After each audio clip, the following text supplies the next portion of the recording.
Okie dokie, we are now live. Hello, internet. Welcome to Wild Beyond the Witchlight. Let's start playing, I guess. Yep. Welcome.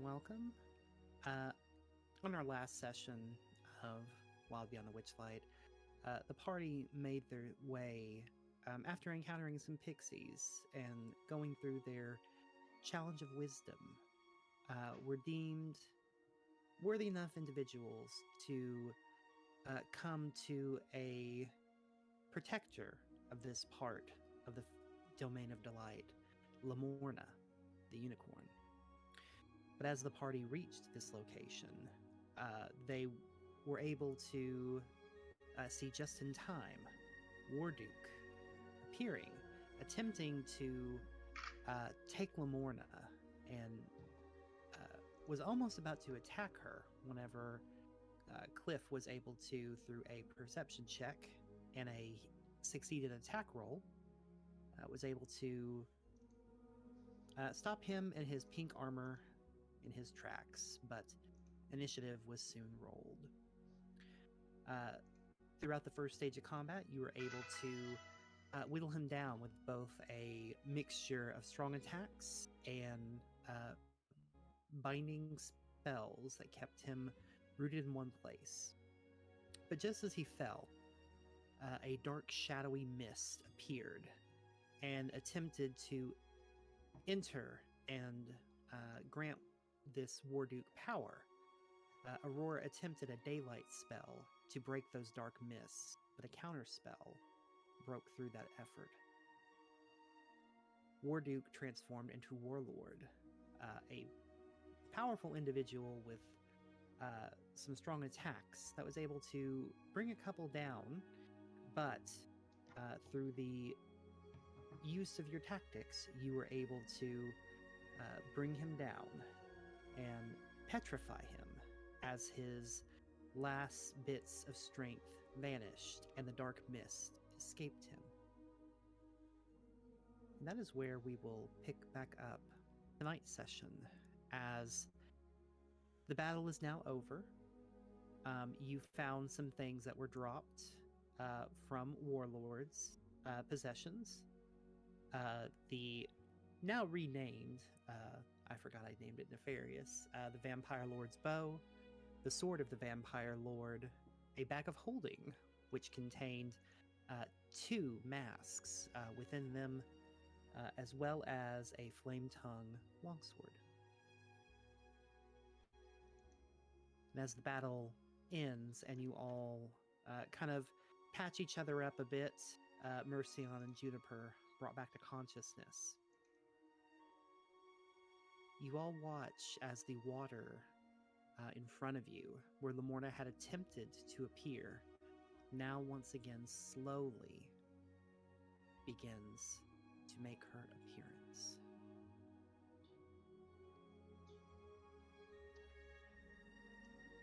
You all see, kind of wreathed in this bright blue water and lit by these small glowing orbs of fireflies, a bright white unicorn with a long golden mane and a long sharp horn spiral kind of stands atop the water and kind of kneels to you in respect on one knee with just a gentle bow before she raises her head up once more. I thank you, all of you, for all of your efforts in not only protecting me from this invader, for all that you have done for this domain already.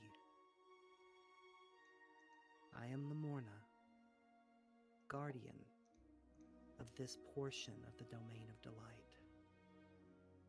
Or I once was, before the hags took command. May I have the honor of your names and introductions?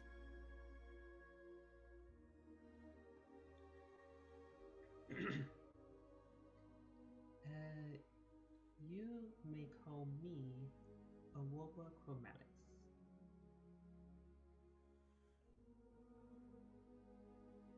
And you can call me Cliff Stone.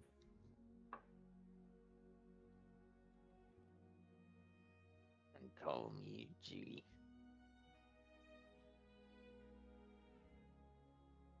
It's a pleasure to meet you all in person. You have shown you have the wisdom to reach this place by pixies.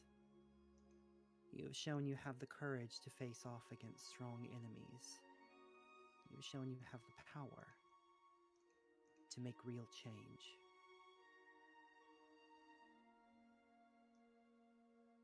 Though I had not intended to test you in this manner, I think it is safe to say I can trust the lot of you. With a bit of wisdom, a bit of courage, and a bit of power to aid you in what is to come.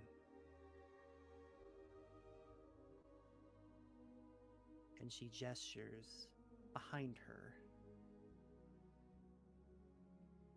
When we are done tonight, feel free to use this lake as a safe harbor to rest. And if you follow the path to the north, you will find your path to begin the process of reaching Little Oak.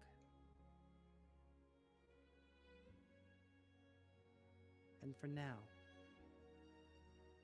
the first of my gifts, I give you wisdom of this domain. In 3 days' time, Scabatha will be releasing a new production line from her toy factory. A wave of 100 toy soldiers with things called muskets that she is sending towards Little Oak. Though they have a few capable warriors amongst them, if they are not properly prepared, and if they do not have aid, they will fall.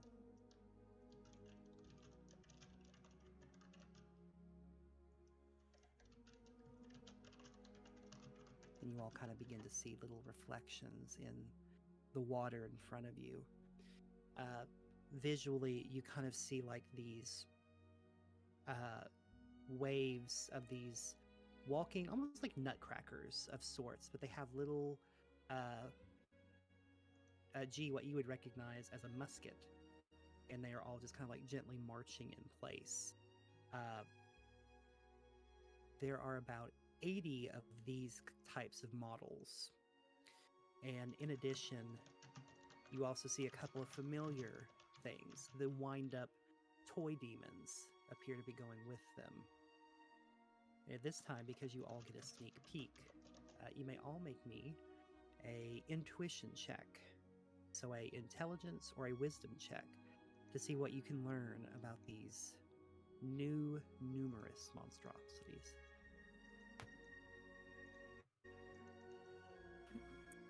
A wisdom check, was it? Wisdom or intelligence. This thing is starting off great.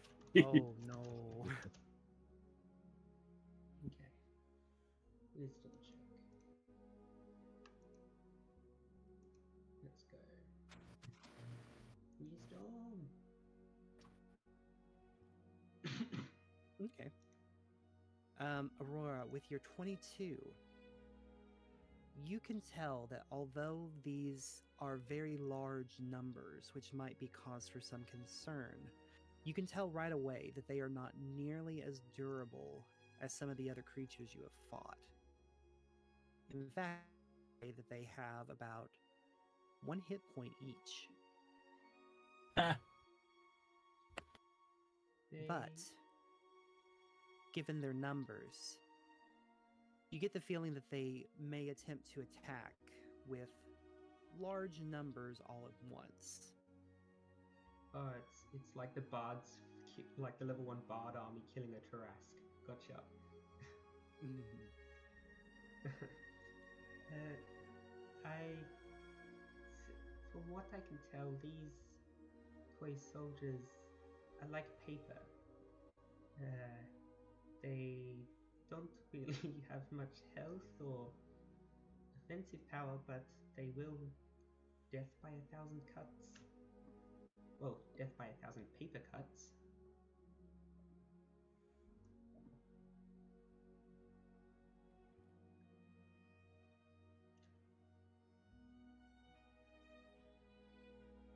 That's This is. Oh, go ahead. that's no, never mind. This is the wisdom I offer you. Use this information as you see fit. Should you arrive at your location tomorrow, you will have 2 full days to prepare for the onslaught. Use it wisely. Next, I wish to grant the 3 of you, well, the 4 of you, I suppose, and she'll look at Mercion as well, and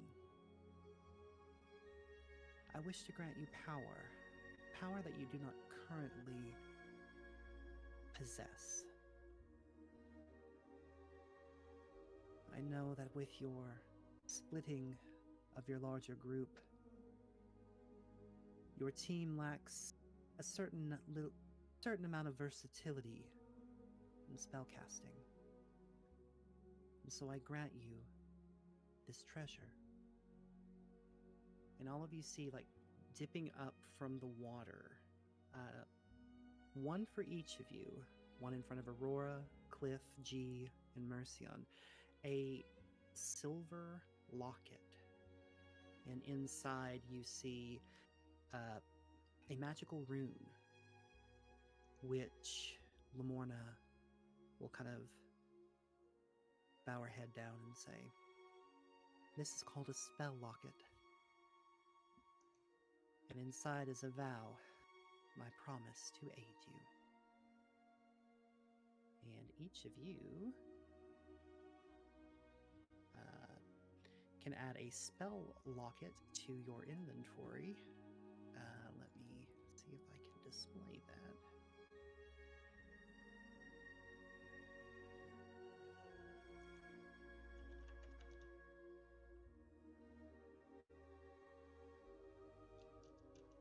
This is a wondrous item, a rare one. It requires attunement. It is a silver locket enchanted by a unicorn of the Feywild.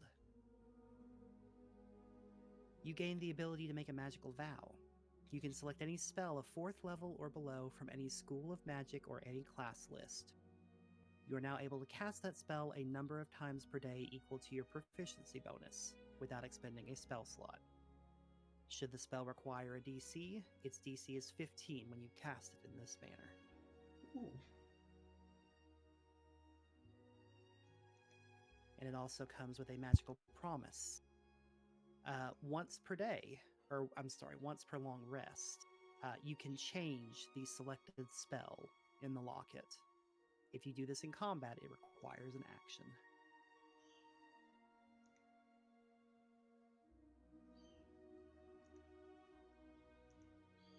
So each of you can add a 4th level or below spell to your repertoire to fill out any missing gaps your party might have in terms of spellcasting.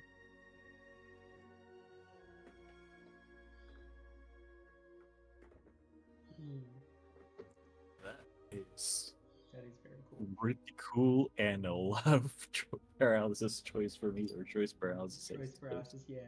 I thought I thought Artificers having choice paralysis on like their entire build was bad, but now I've just got like every single spell of 4th and below to choose from. Oh no.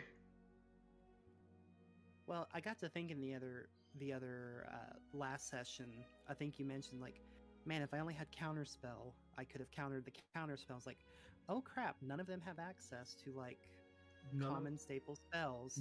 We need to fix that. None of us are arcane spellcasters. They're all divine or martial. I think it could primordial spell casting for me. We're not doing 5.0 or 5th revised edition, so you're still a divine caster. Because in 5th edition, druids and rangers are technically divine casters. Hmm. Yeah, I'm curious how they end up, how the dust's gonna settle on all of that. I'm curious to see. Yeah. But and then finally, Lamorna will kind of gaze at each of you, and lastly, I wish to offer you courage. So if there is any question you wish to ask me about anything in this domain, or perhaps about yourself, I will do all I can to answer it.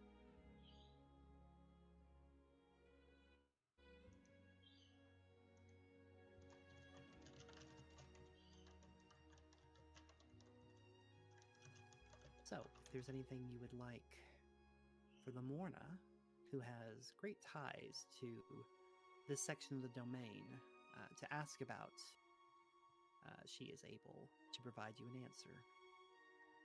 Or she can use her latent abilities as a unicorn to peer inside you and try and provide you any answers you might have about yourself.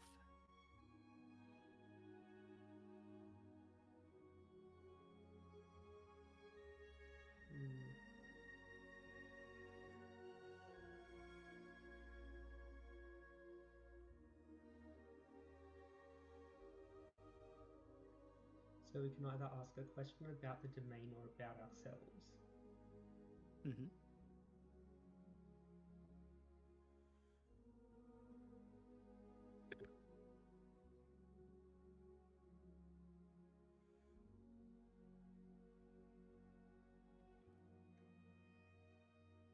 Oh, never mind. Up there. Yeah, G. Oh, just wondering if we could pull up the map to like look at the map. Yeah, absolutely. Where are you? Where are you? Got Too- some work to do now. Too many maps. There we go. And I will go ahead and turn off the fog of war on this.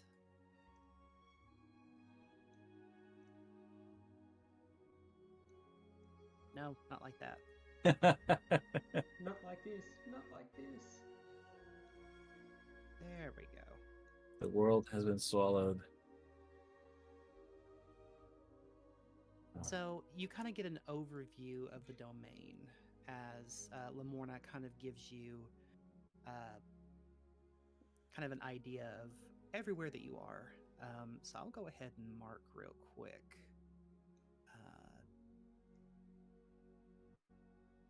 Here is where you are now. You are at the Wayward Pool.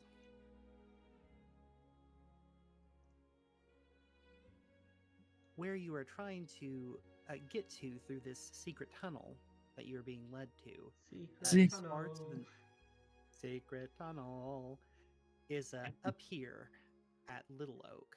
Oh, that's Little Oak? Mm-hmm. It's a Oh. big, and you can kind of see from this like top-down perspective, it seems to be like a sentient tree that has a tree house atop it. And you also know that Scabatha's factory is in Loomlurch, which is over here.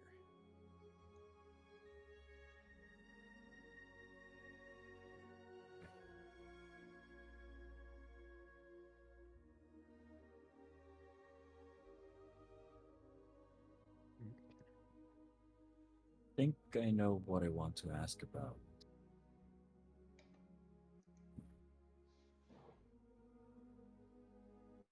So do y'all, I don't know if y'all want to go first or you guys are still thinking about it.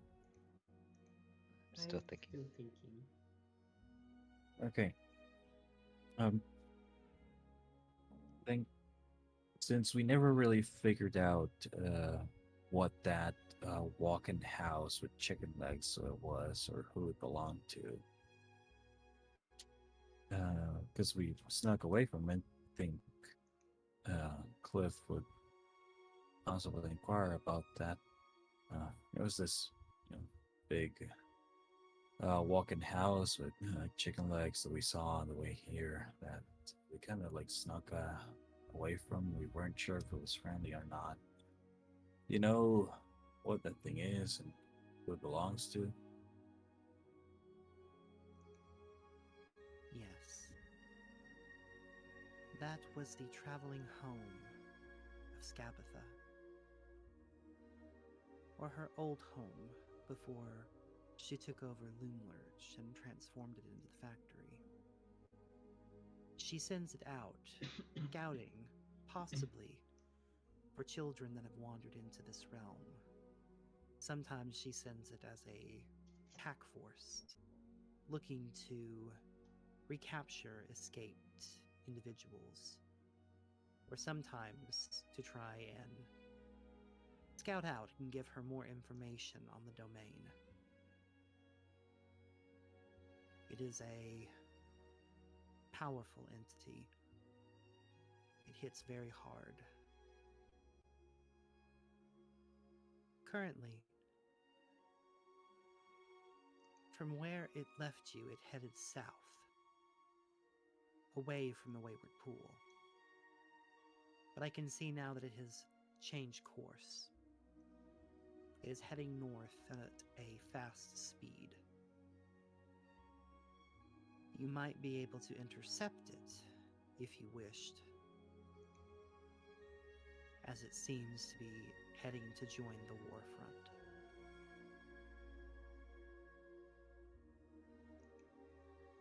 Good thing we avoided it first then, but I don't know. What do you think? Maybe we should stop it before it gets to the warfront, or go up as fast as we can towards Little Oak and warn them about everything that's coming their way so they have more time to prepare. Well, if we do stop, if we do intercept the house, that would mean that it may cut off a day or so for us to prepare Little Oak for the invasion. But if we go straight to Little Oak, that would definitely increase the difficulty of defense.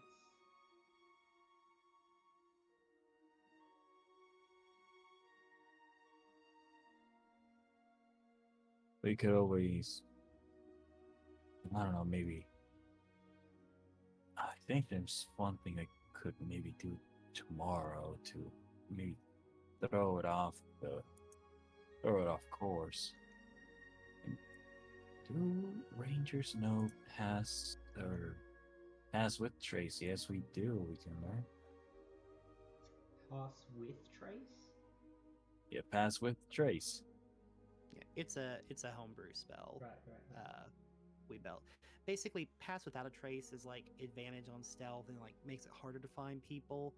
Pass with trace is like it makes it easier to find like a duplication of yourself and gets you off the path. So it's like this is distracting.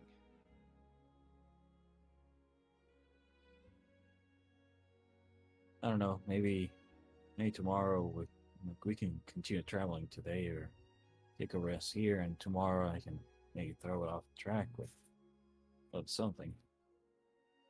Perhaps.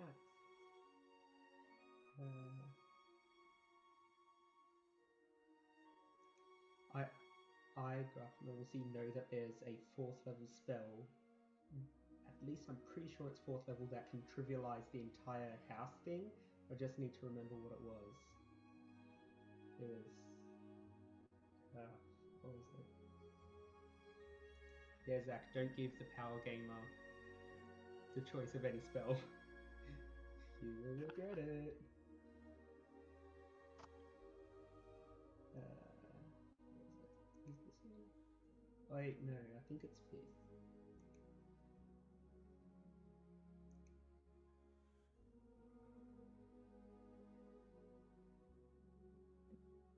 I think maybe we should try Ah. and give Little Oak as much time as we can to prepare for any Okay. trouble that's coming. Okay, here's Aurora's question. For the house, is it considered a creature?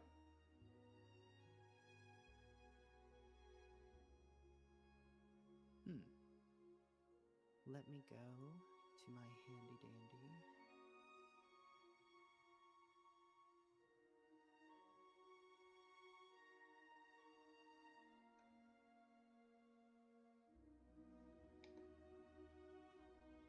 Yes, this is a creature. It's considered a construct, but it is still a creature nonetheless. Okay, cool. Oh, yeah, I'm down to kill the house. Just also DM. Are we using the revised 5th edition rules for exhaustion or the base 5th edition exhaustion? The base 5th edition. Okay. I'm thinking about switching to the new one, but I would announce that at the start of a campaign. And also, this is to the DM. If I would centering a spell on the house, would the center of the spell follow the house, or would it, like a lingering spell, if it centered on the house? I guess the question is, can you move? Does the spell describe you can move it with a bonus action or something, or is it just a set radius? It does not say it moves. Okay, yeah, doesn't say it moves, so. Okay, so it would probably, unless it's got a range of self, I'd say it wherever you cast it is where it would stick. Okay.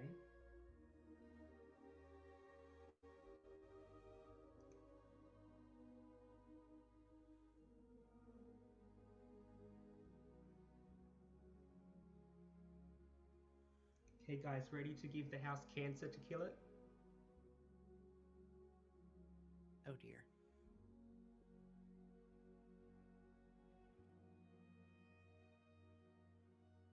Because that's what I'm planning. If we all choose Sickening Radiance for our locket, including Mercion, through exhaustion, through the exhaustion ability of it, if all 4 of us do it at once, actually, wait, no, because multiple spells can't overlap, we'd have to have one person activate it, then as soon as the effect, actually no, never mind. Lighten any levels of exhaustion caused by the spell go away when the spell ends. So yeah, we're gonna have to keep the house in place from moving somehow, then just give it cancer until it dies. Lord, what spell? Sickening Radiance. I have never seen I know there's a ton of spells. I have never seen that spell. I've heard of it before.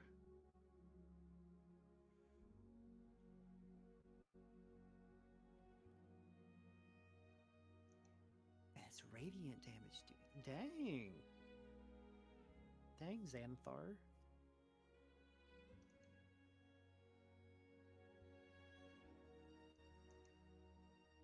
G, did you have an idea for your question?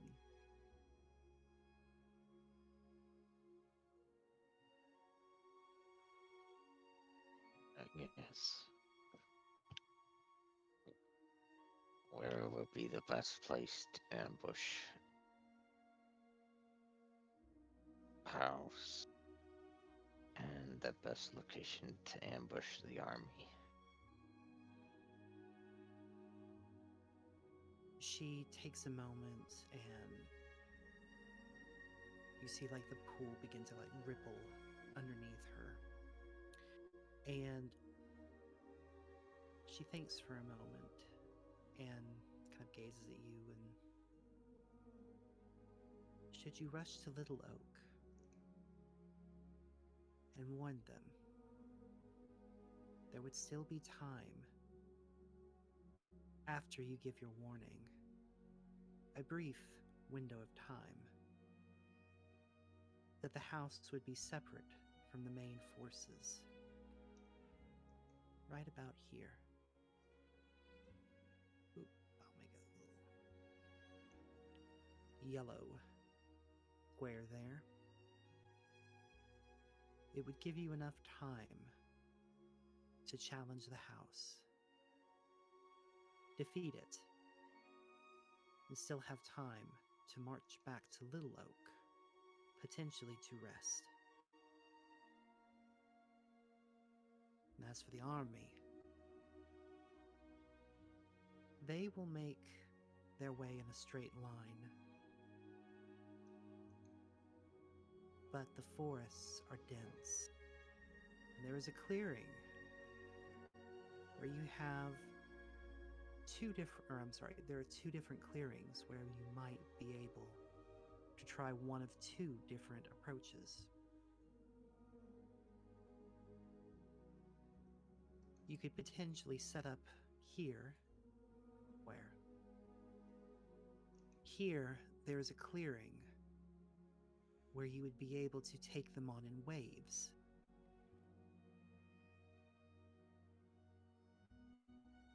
It would limit the amount of targets you would have at one time. However, it might make the numbers more manageable. Or you can face them head on, here, at the orange square. And the entire army will be there. You can set up for a surprise round, and depending on your strategy, though they will all be there all at once, you might be able to get off a good initial strike to dwindle their numbers more quickly. So basically, the red option is you will fight the army in waves, about 20 at a time. It limits your ability to target all of them or get wide-ranging effects, but their numbers are smaller, and it does give you less of a mob to worry about. The orange one would be a straight-on head-to-head confrontation, where they'll all be on the map at the same time, and that would give you a chance for more area of effect damages to whittle them down more quickly. So it's just up to you and the party's preference.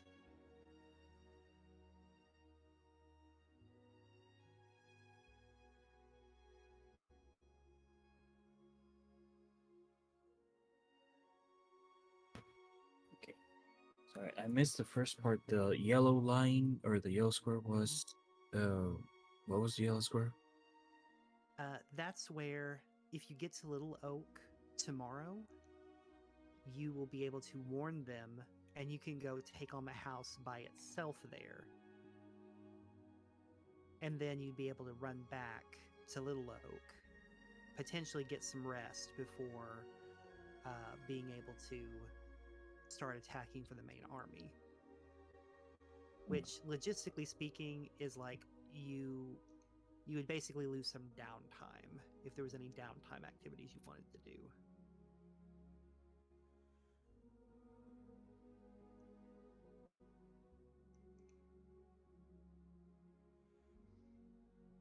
Okay. What do y'all think?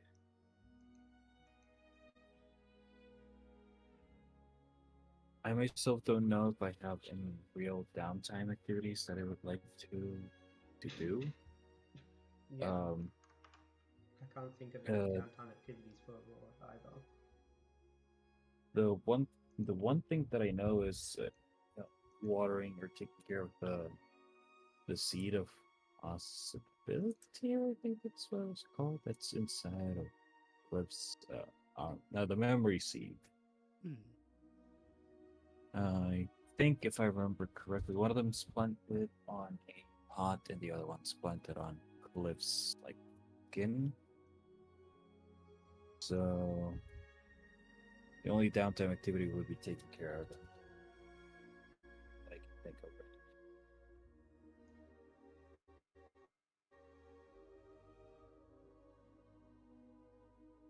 I think I can do that in like during a long rest, right? Just Yes, you can do it. You can do that during a long rest.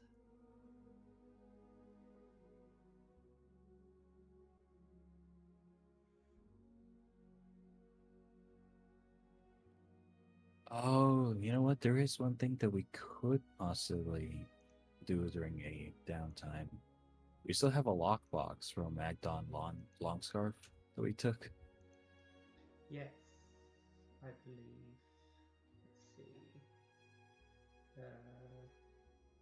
Let's see. It's in my other Oh possessions. yeah, you've got it.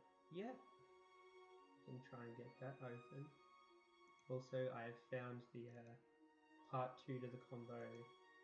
It's in with the give the house cancer combo.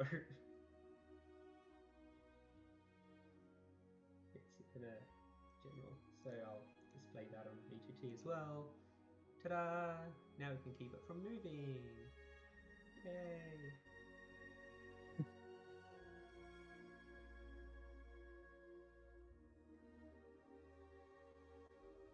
All right. Lamorna will. I'll move this back over here for now. Lamorna, having answered your questions, will take a deep breath and. Wait, no. Oh, just Earthbind just removes blind speed, not walking speed. Never mind. Yeah. Whoopsie poopsie. But Lamorna will kind of nod graciously, and I will keep watch over all of you this evening, so please get as much rest as you need. I will warn you if anything happens. And lastly, I suppose, you may be wondering why I am aiding you in this manner. Yes, I would very much like to see this realm freed of the hag's control. But I would also like to see my mate return to me. He is currently imprisoned in a rocking horse. And should you be able to free him in the battle against Gabatha,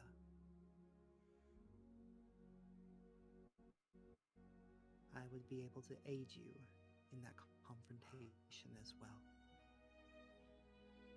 Please, try and free him. I implore you. We'll do our best. If I recall correctly, the way to free him is burn the horn of the rocking horse, right? Mm-hmm. Yep. And it's the rocking horse is also weak to fire damage. Is what you learned from a previous reward. And one final thing, one last bit of wisdom I can offer you all. And she kind of looks at you immediately, Cliff. Gabatha has a weakness. Or rather, I suppose you could call it a quirk of sorts. One you might be able to use to your advantage. Whenever she first wakes up in the morning, whomever she gazes upon first, she forgets everything about them. Unless she drizzles a bit of magical sand she keeps on her bedside table.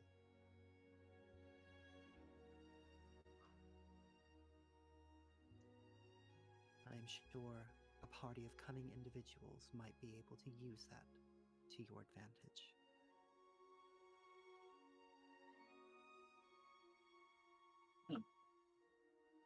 That's some interesting sounds. I wonder what they're about. I wonder indeed. And she will take a final bow and slowly fall back into the waters beneath. Whoosh.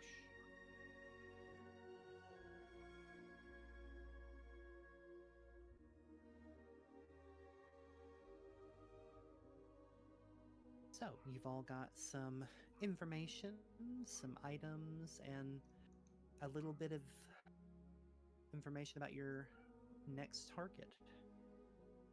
Does the party wish to go ahead and begin a long rest?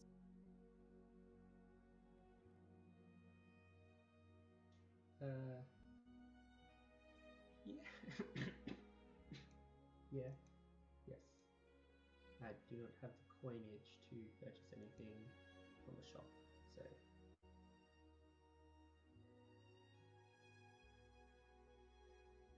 Cliff will just, before anything else, just mostly on over to G. Hey, how you doing? Good. You? Doing okay. You know what you're gonna say to her already?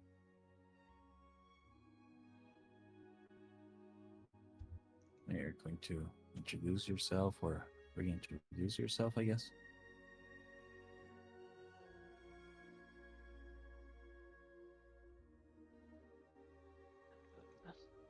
Some ideas. Need some help sorting out any of those thoughts, or you rather just think about them on your own for a bit?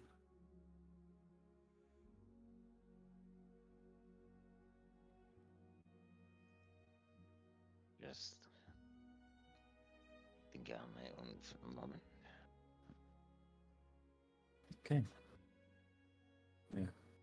If you ever need to talk to anyone about it, just I know I'm all ears. But yeah.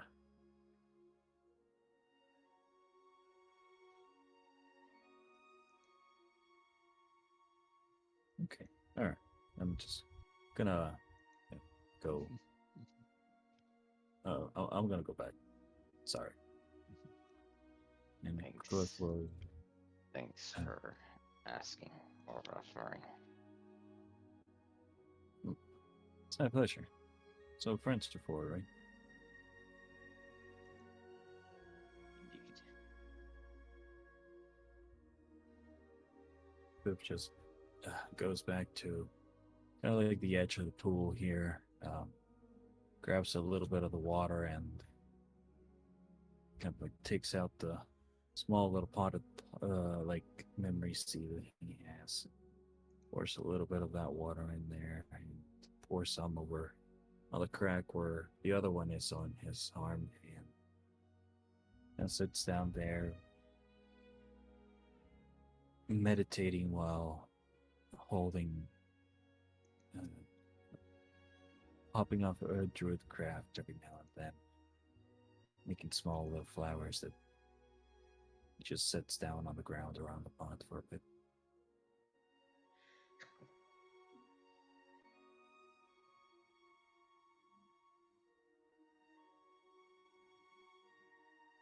Alrighty, is there anything else anyone would like to do before long resting?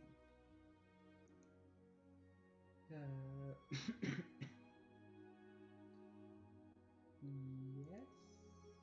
Yes. Laura is going to spend some time to change up her attunement to unattune from the Wonder Wonder and attune to the spell locket. And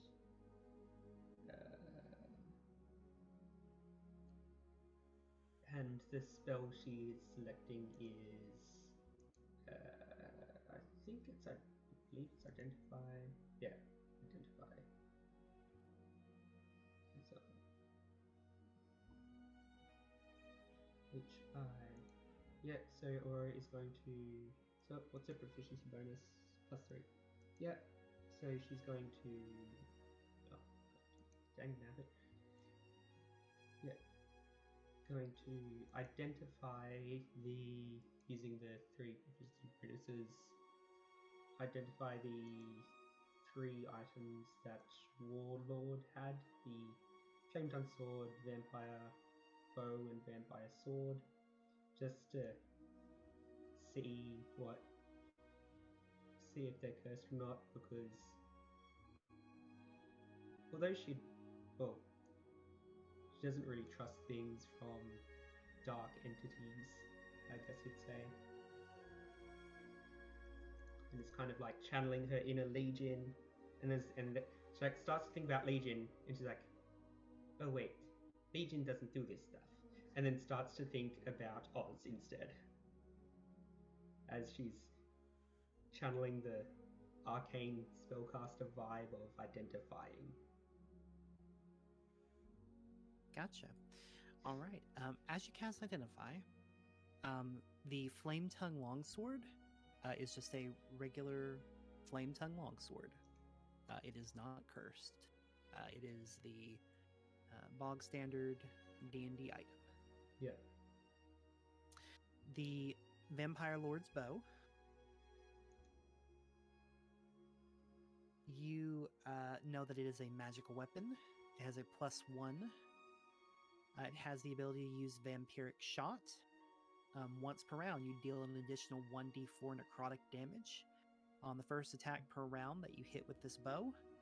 In addition, you heal hit points equivalent to the amount of the necrotic damage dealt. And twice per day, you can use Vampiric Curse, where instead of dealing damage when you hit with this weapon, you can instead attempt to cast Polymorph with a DC 15. When transformed in this manner, they become a common bat, and the effect lasts for 24 hours, unless ended early by the weapon's wielder. And it does not require concentration when cast in this manner. But you do know that this weapon is cursed. Once you attune to this weapon, you can for it for 48 hours, unless you are targeted by a remove curse. If you are a Dampier or a Vampire, you can never unattune from it. But unless you are a Dampier or a Vampire, each time you recover hit points by expending hit die, you take 1d4 necrotic damage per hit die used. And last but not least, you find the Sword of the Vampire Lord. This is a long sword. It is a magic weapon and has a +1 bonus. It has the ability Siphon. You can expend a reaction after you deal damage with this weapon, recovering hit points equal to the damage you dealt with this weapon.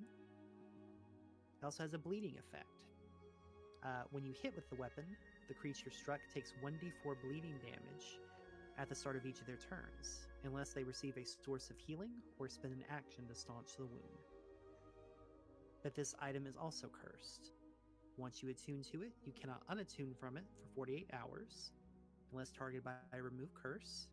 If you are a Dampier or a Vampire, you can never unattune from it.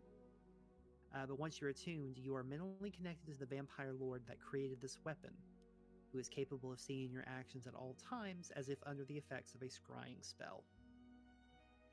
Okay. Interesting.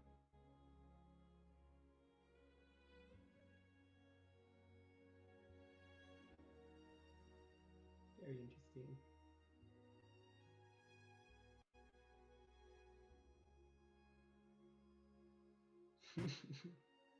Hey, Aurora, that's a pretty cool bow. Do you mind if I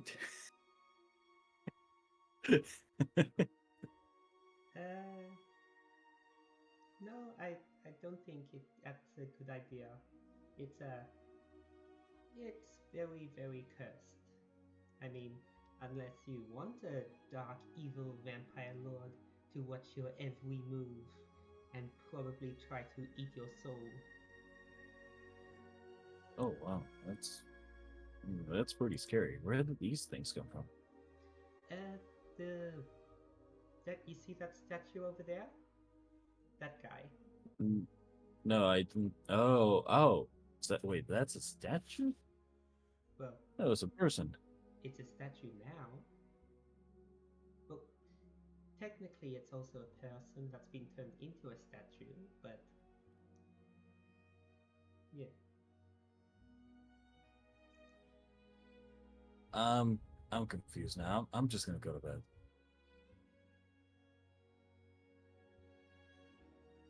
Does does anyone have like anything that can carve into wood, like either like a small dagger or wood carver's tools or something?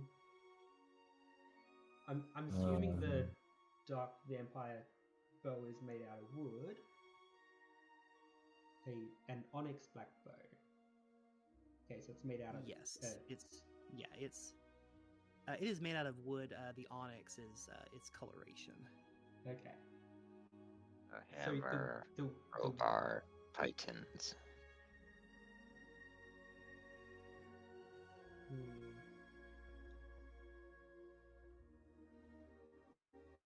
I don't actually have anything for that today. You can maybe try and, you know, re-complete it if it were broken, but other than that, I can't seem to do much. no. Things could be hammered into it. Be used to pull that way. Hmm.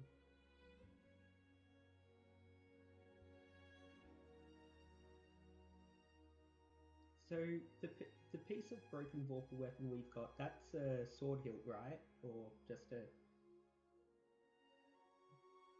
Yes, that is like a sword hilt, and it's got like probably about a quarter of its normal blade length. That's just like chipped off at the end. okay. So can Aurora try to use the broken vorpal weapon to just like carve obscenity onto the bow? To carve a what? Obscene images? Oh, yeah. I mean, it is a sharp, Vandalism. broken. Yeah. Oh, yeah. Absolutely, that is possible. Cool. Aurora is going to spend a little time just like carving just whatever comes into her mind onto the wood of this bow, because she knows she's not going to use it and not going to give it to anyone who she'd like to use it, so just use it to have fun and do a slight dig at whatever vampire or dark entity would make this sort of thing. Gotcha. As you begin kind of carving into it, roll me a d20 plus your level.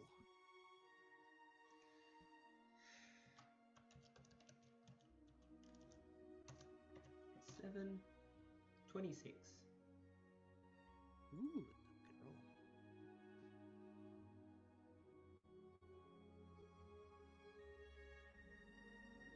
Okay. Yep, you carve all kinds of nifty obscenities into it, and nothing really seems to happen.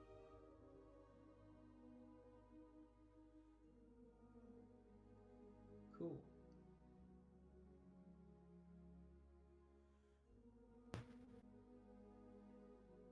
And it just like, and Aurora puts the vampire sword, vampire bow, and the flame tongue longsword into her third bag of holding now, which she has dubbed the bag of untrustworthy holding.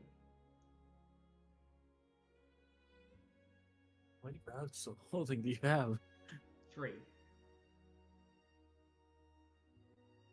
But why though? I got one from the swamp where there was the tower that the dragon was in a cage. I got one from the. I won one of them from the Witchlight Carnival, and this third one I picked up from Warlord. I am generous with bags of holding in my campaigns. I'm pretty sure Shade currently has 4. Yeah. I thought they were up to 3. Oh, 3. Okay. Yeah. Well, Okay. Yeah. if there's a 4th one now, it's like oh. Is it like 3 in a portable Oh wait, hold? no. I remember he used his 3rd one to make the coat, which is now just a coat bag of holding. So yeah, it's still 3. It's still 3.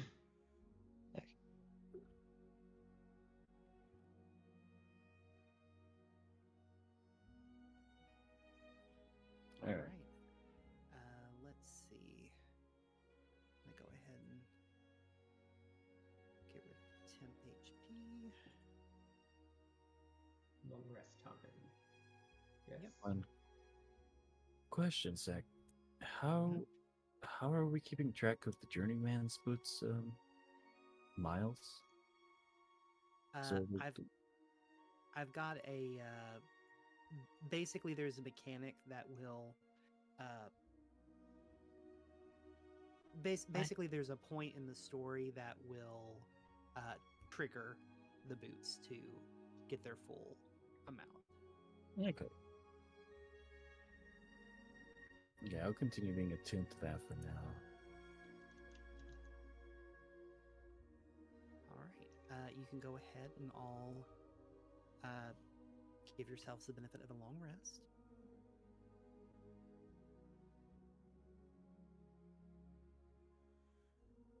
And go ahead and roll me, each of you, a d20. Is this before doing the long rest or during? No. After. This is for the days. The days funsies.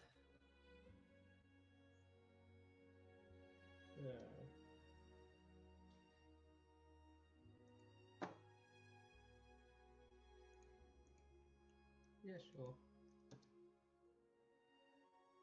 Okay. 3. So we will use the 14 for the table roll for the day. All right. As you all kind of rest throughout the evening, you're not awoken during your slumber until the early bits of dawn kind of break free. Juniper, now fully rested and having now gotten what they want, you notice they kind of give you like a head nod, like almost like as much of a bow as an owlbear could do.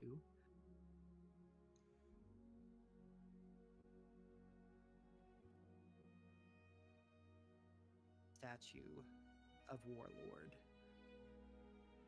And just kind of curl up, and you get the feeling that the beast is going to kind of stick around here for a bit and watch over this statue for the foreseeable future.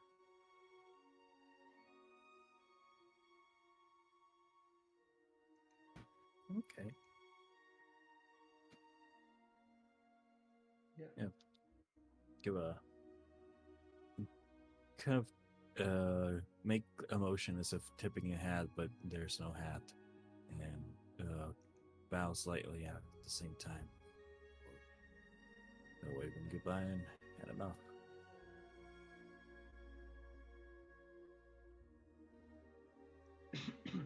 All right.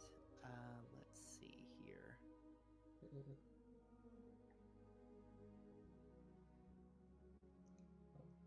And spells. Sorry, Mercion will take the time and will attune to the silver locket as well, and she is going to take.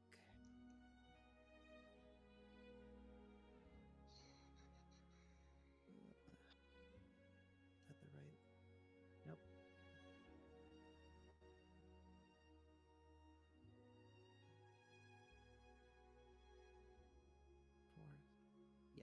The stone Um, curse. she- Hehehe. She is going to take Mass Healing Word.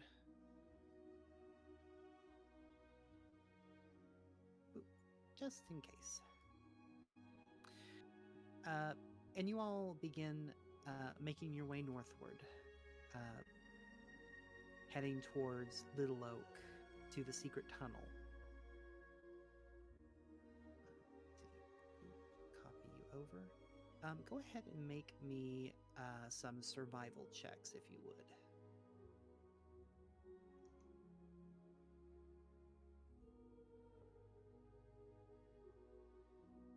Survival checks. I'm good at those. You know what? I can add guidance. So that's still a thing for me.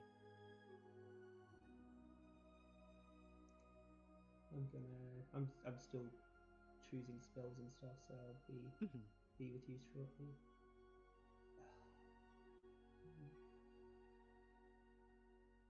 I think. Oh god, there are summoning spells. Yeah, I know, right? What the hell is bloody mess? Oh, yeah, that's blood cleric stuff. Yeah, it's a Oh, what the subclass from a a first book. level spell that deals 68 necrotic? Jesus Christ. That I think It- that's the 2-turn combo. You have to hit Yeah. with a cantrip first, and then you can follow up with that spell. On the next round. Mm. Mhm.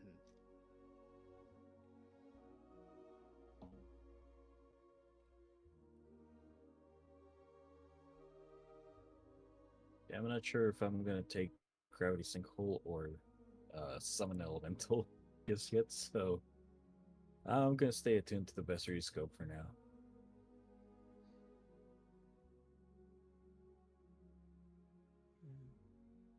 Or actually, fuck. I got a coin. I got a D2. I'll just use a D2. So it's gonna be a 1 for Guarding Sinkhole, a 2 for Summon Elemental.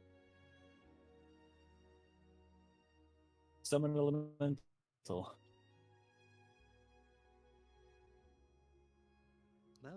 That's good for action economy.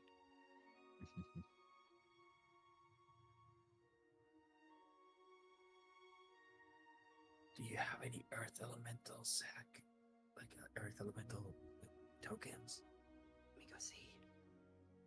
I think so.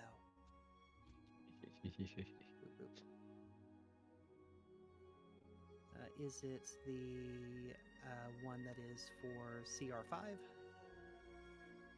I'll go look at the spell. Challenge proficiency bonus. Equals.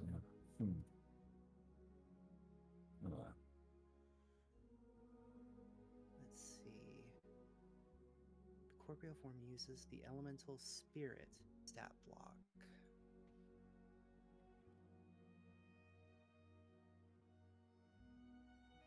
Oh, yes, okay. I think that's it. Boop, boop, boop.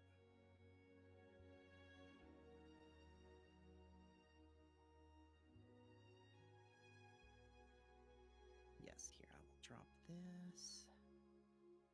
I'll give you... I'll replace this ugly token here in just a second. So today we'll be going to the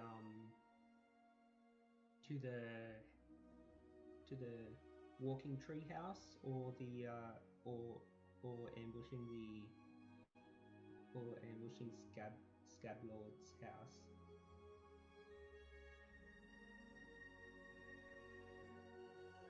Yes.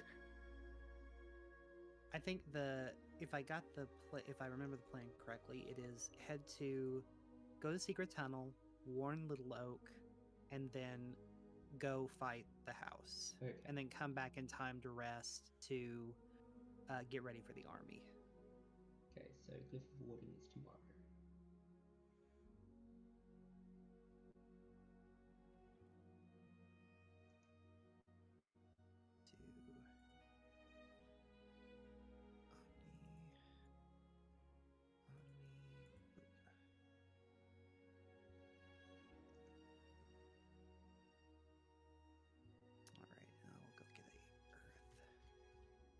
prettier token art for that.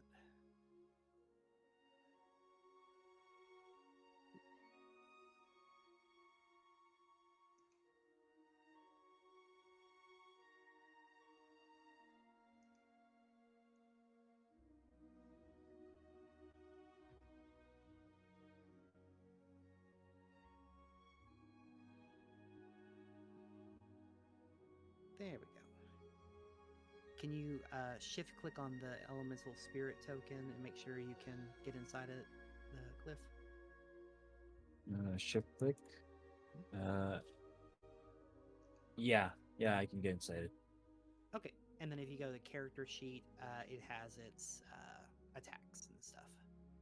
Okay. All right, I'll See. put him on the token page.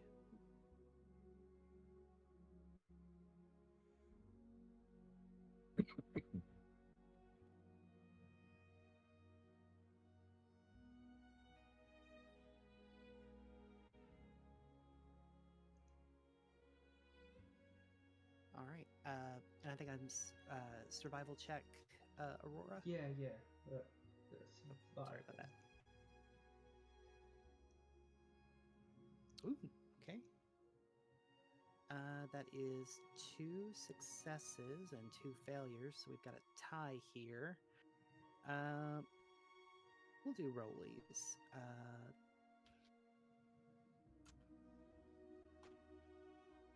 Okay. You all begin to travel northward.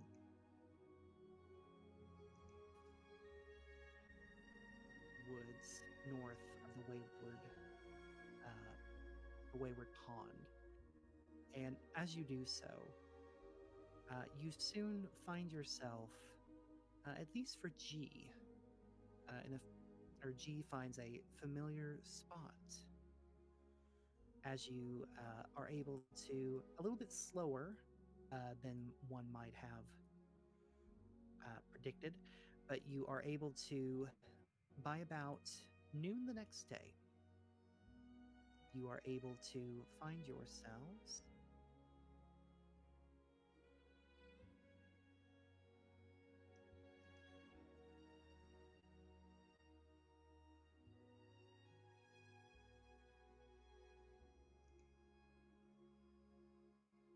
and G, you would recognize this place as the spot where Azure was kind of resting and guarding with her brother Will.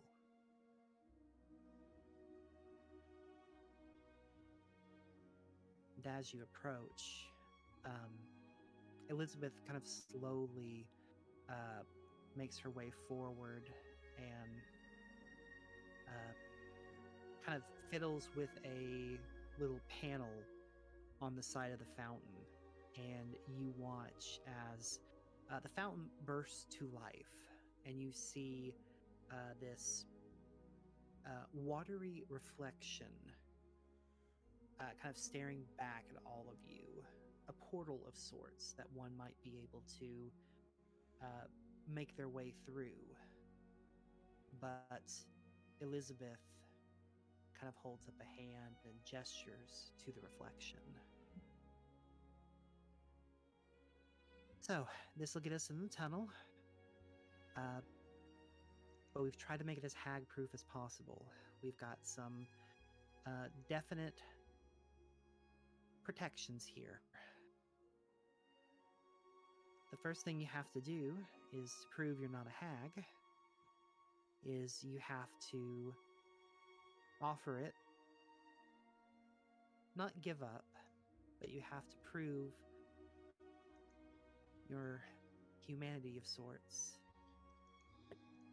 by showing it your fondest childhood memory. And she'll kind of like gently step to the side and gesture for each of you in whatever order you would like to step forward and offer such a recollection to the fountain.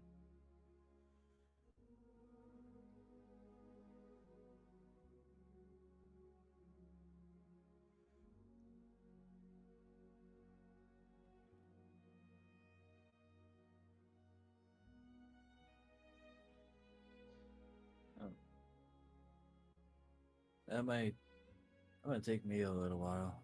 I'm not either one of you wants to go first. A little hard to remember about stuff first. Aurora walks up.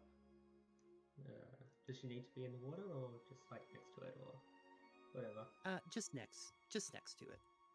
Aurora closes her eyes with a faint smile and says, "My fondest childhood memory, that I can remember at least, is playing board games all night, through the night, up till the sun rises with my family and their friends on the eve of the new year. It was enjoyable."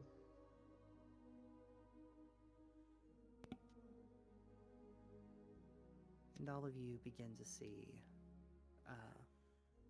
a materialization of this imagery of a younger Aurora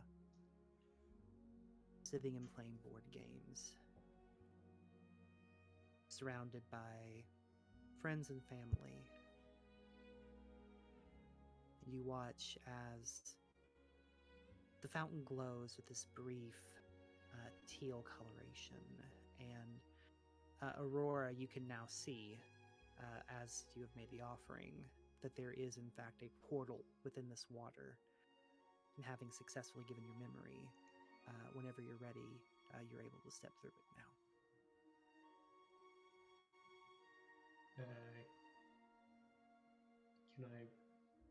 Aurora turns over to Elizabeth, be like, "Can I wait for the others before I go in, or do I have to go in now?" Oh no, you can. Elizabeth reaches out. And says, you can stay here until we're all ready to proceed. Right. And then steps back.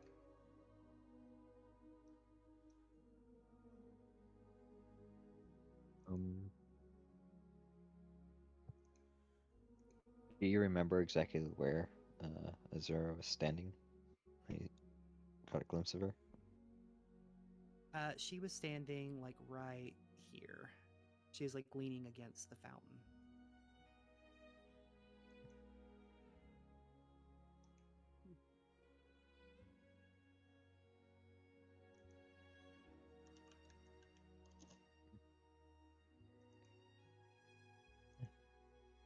Yeah, stand there.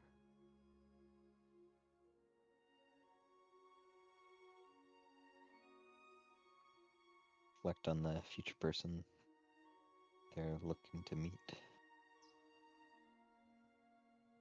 And then reflect on the past.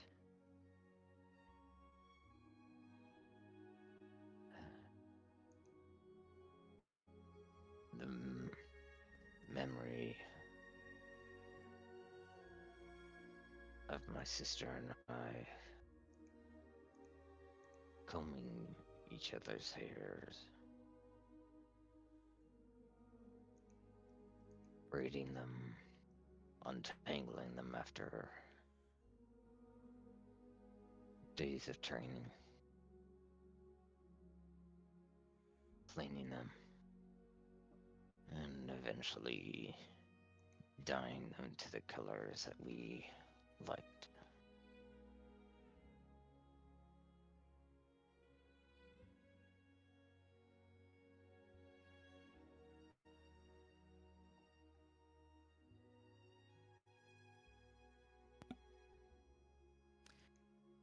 And as you offer this memory, you all see in the reflection of G and his sister this fond moment of bonding.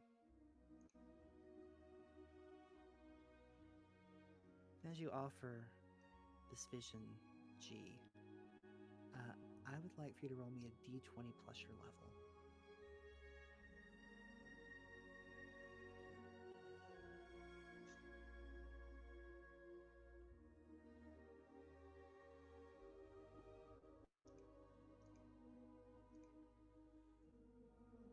With 10, you begin to feel deep in your chest. You feel your own heartbeat. You know what that feels like. But you begin to feel another heartbeat beside it. Not a physical beating heart, more like an echo, one that beats in sync with you. And as you think back on your fondest memory, you also, at the same time, begin seeing a young blue Oni girl playing in a dense forest with a smaller red Oni. The trees are a bit strange. They're not like anything you've ever pictured before. They have these long, hanging vines all over them, as if the trees are weeping. But it's beautiful. It's got these soft white flowers that kind of gently scatter all around, and you see these two Oni playing in the woods and kind of gently peeking from a bush in the at the far end of their area, and they're looking upon this small settlement, this collection of old houses that seem to be oddly enough made of paper, that seem to like slide back and forth with little thatch roofs made of straw. And you notice it's a very small village full of just ordinary common folk in warm robes and simple leathers.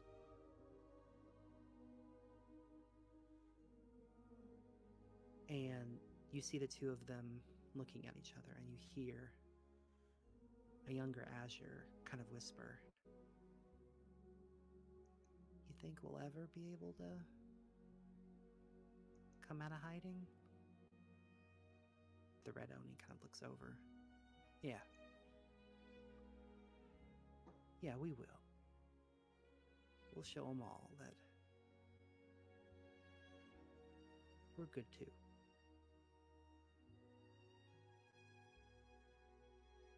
And the memory begins to fade as you see small glimpses of hope and determination on both of these faces.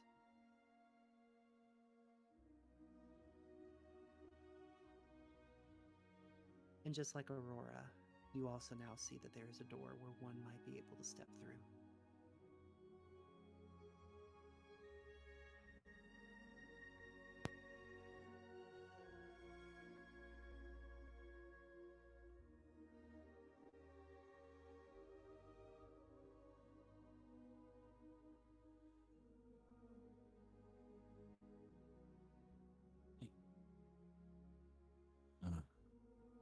Because it's my turn, or unless you want to go first, Mercian.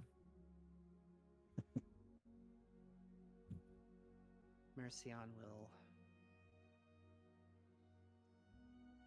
kind of just shyly saunter up, and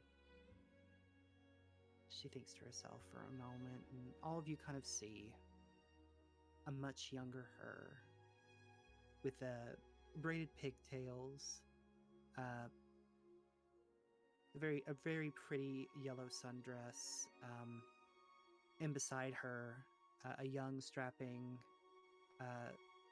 young man, both of them about 16, 17,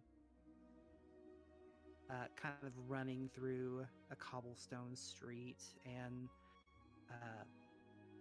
she's just kind of looking very fondly this young man with black hair.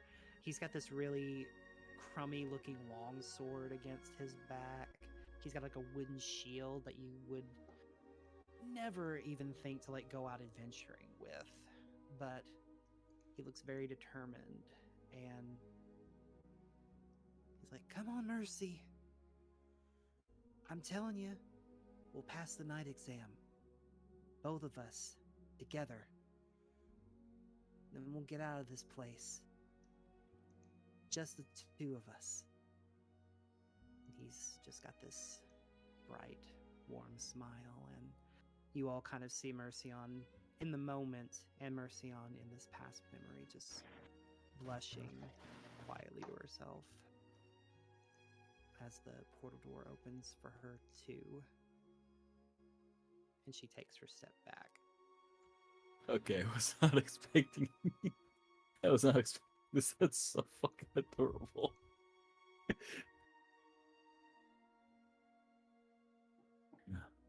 Okay, and going back just a little bit, when we woke up,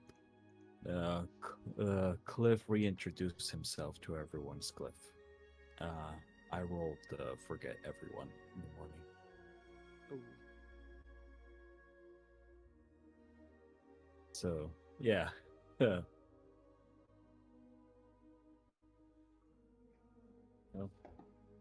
it doesn't seem to be a lot of things that I can remember these days,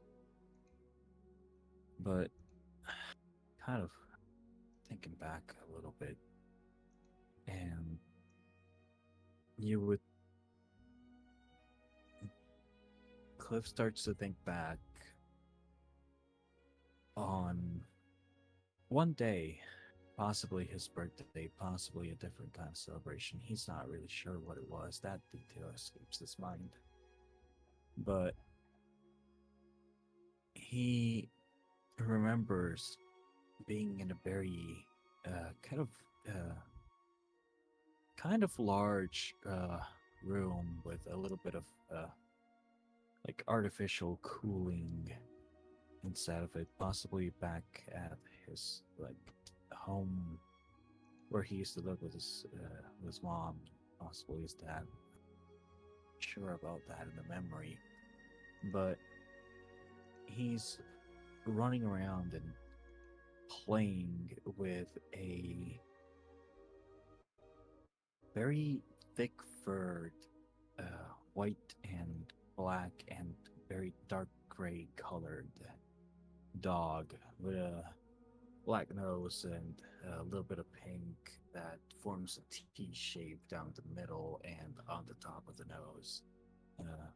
Very big, like round, goofy eyes. One of them is a little bit crooked onto the side, but he still loves it anyway. And that dog's got a little like cloth that's wrapped around its neck, kind of like a mascot or like a scarf that's very light blue with white dots, and you're just playing around, having fun, chasing after the dog, and then the dog chasing after me.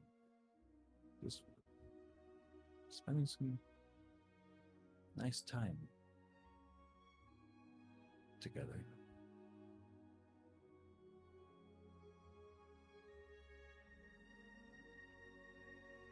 I think he would probably make her remember if any of his cousins would be there, but he can't remember their names or their faces too well. Just remember, say, a little bit of a purple blur, and one of them a little bit of a taller, more like dark gray, kind of greenish complexity to them. Not much beyond those details, but it was a happy memory.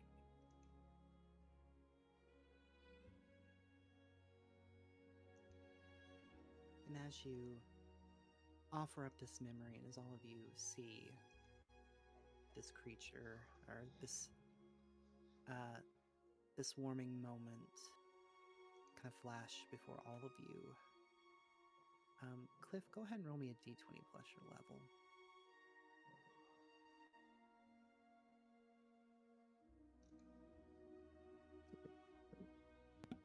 Ooh.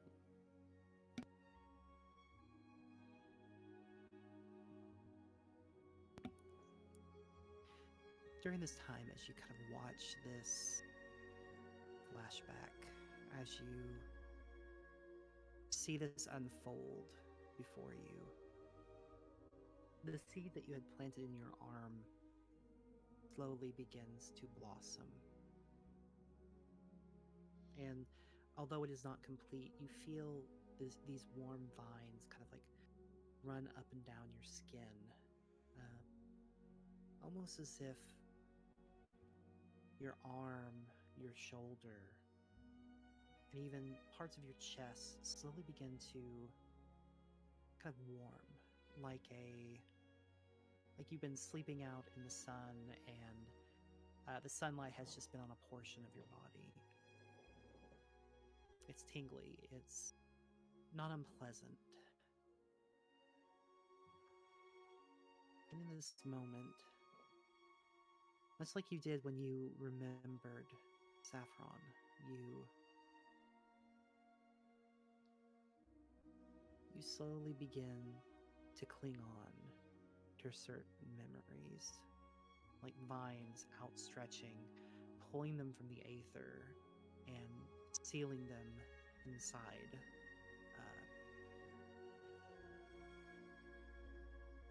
You can choose at this time to either remember that moment and remember the emotions that come with it, as if you had the real memory of them, or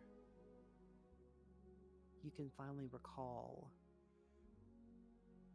the names of your family. Not necessarily your emotions with them, but their names and a general familiarity with them. Pretty sure Cliff would try to remember their names. The rest can come later. The names are important. Names hold power. And as you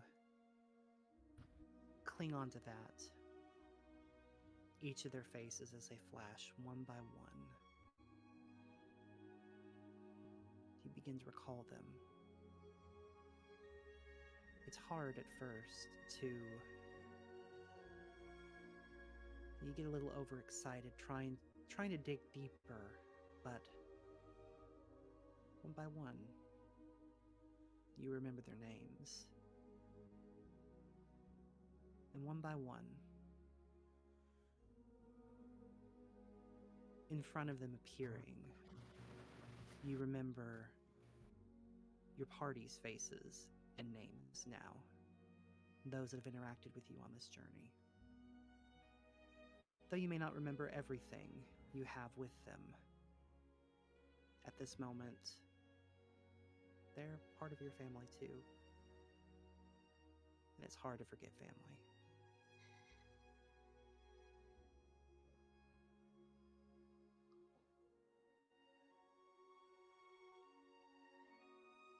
Okay. To no longer forget the party's names. Until you get your memories back, you might forget some of the smaller details of things, but at the very least, when you look at G's face, you will remember the name G and the comfort that comes with it.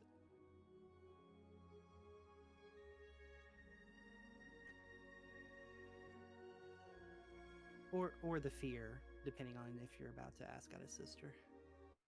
Oh, it's like the silence from Doctor Who. You look at G's face and you know it's G, but as soon as you look away, you forget G's name.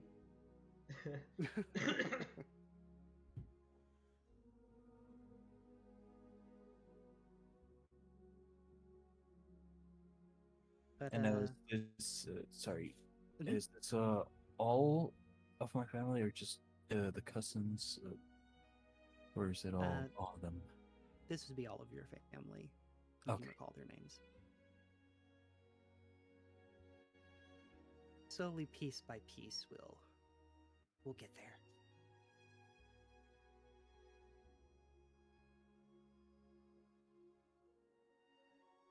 And as you all witness that,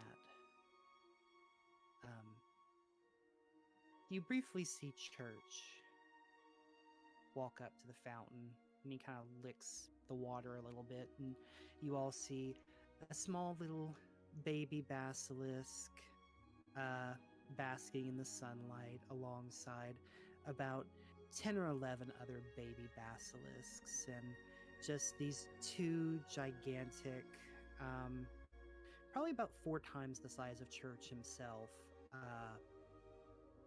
massive, mighty basilisks, and they're just all slowly playing, and you all try and pretend not to notice, like, the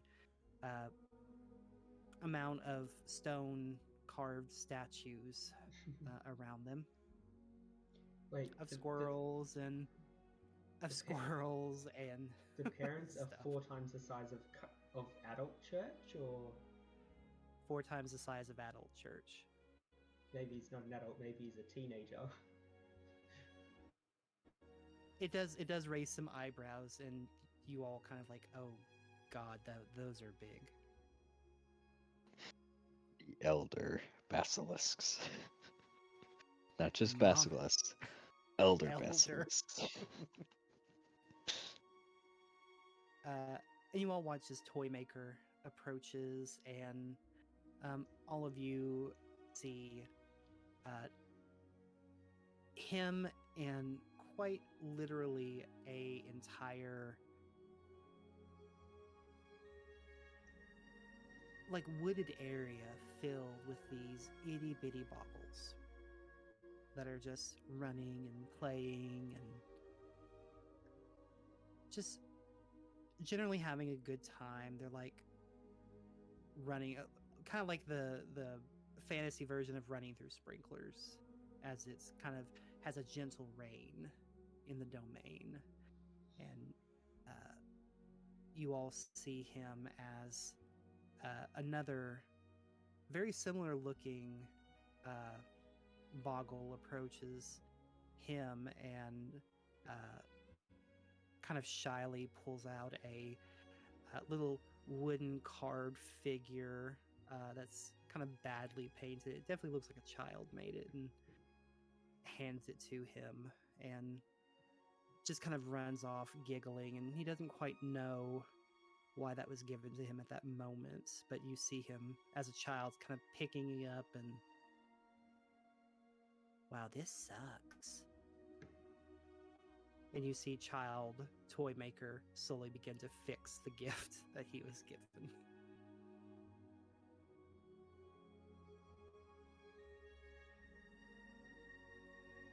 And as Elizabeth has already offered her memories in the past, and oh, Squirt! You see Squirt walk up to the fountain, and all of you see the exact same shaped oil can just kind of like happily applying oil to door hinges. And you just kind of see a little dribble of oil come out of his spout, as though he's like, those were good times.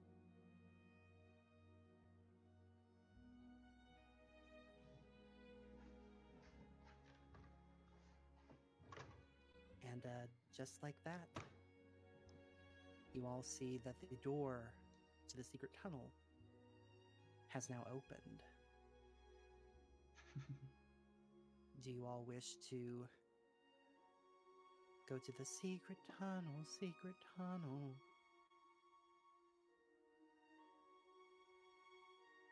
Do you want to know something crazy? I skipped that episode. I was cringing too hard. Ooh. That episode? The Oh, secret the tunnel secret episode tunnel of episode? Avatar. Yeah. Yeah, I don't blame you. Yeah, I get it. Yeah. The one watched Avatar episode yet. that everyone's allowed to skip is the what even is it called? the Grand Canyon. Which one was that? One where it's two clans that are like fighting with like or have a feud with one another because they think that they are one of their leaders was wrongfully done by the other tribe's leader. Oh, yeah. That's Yeah. that is one of 3 episodes I've seen of Avatar. Oh God, no! You need to watch the other I've episodes. That watched was- I've watched the first 2, and that one randomly popped up. It was a great divide. Yep. Oh, yeah. I remember. Oh, Lord. You know, you Oh, you can skip over it. and the Just skip time it. that like Iroh and them got stung by their own beasts and became paralyzed. Yep. Oh, yeah. Mhm. But Uncle, I didn't see you get hit by the tongue. Shh.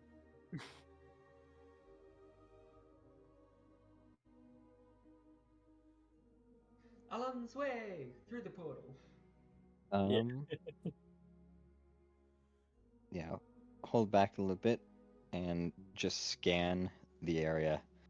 Make sure no one is observing us as we enter. Okay. Go ahead and make me a perception check.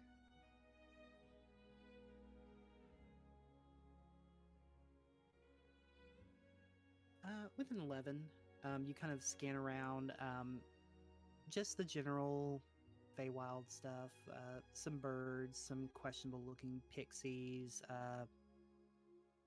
Or when I say questionable, I mean like just general questionable pixies. Yeah. Not evil pixies, just pixies.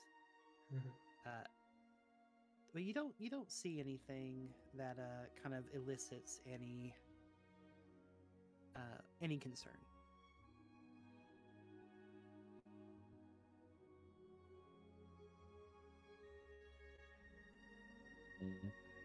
Back into the doorway.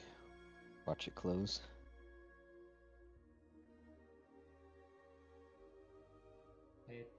I attempt to backflip through the doorway. Make me an acrobatics check. Thought that was gonna happen. Woo! You're gonna end up slip. There it is. Still a klutz.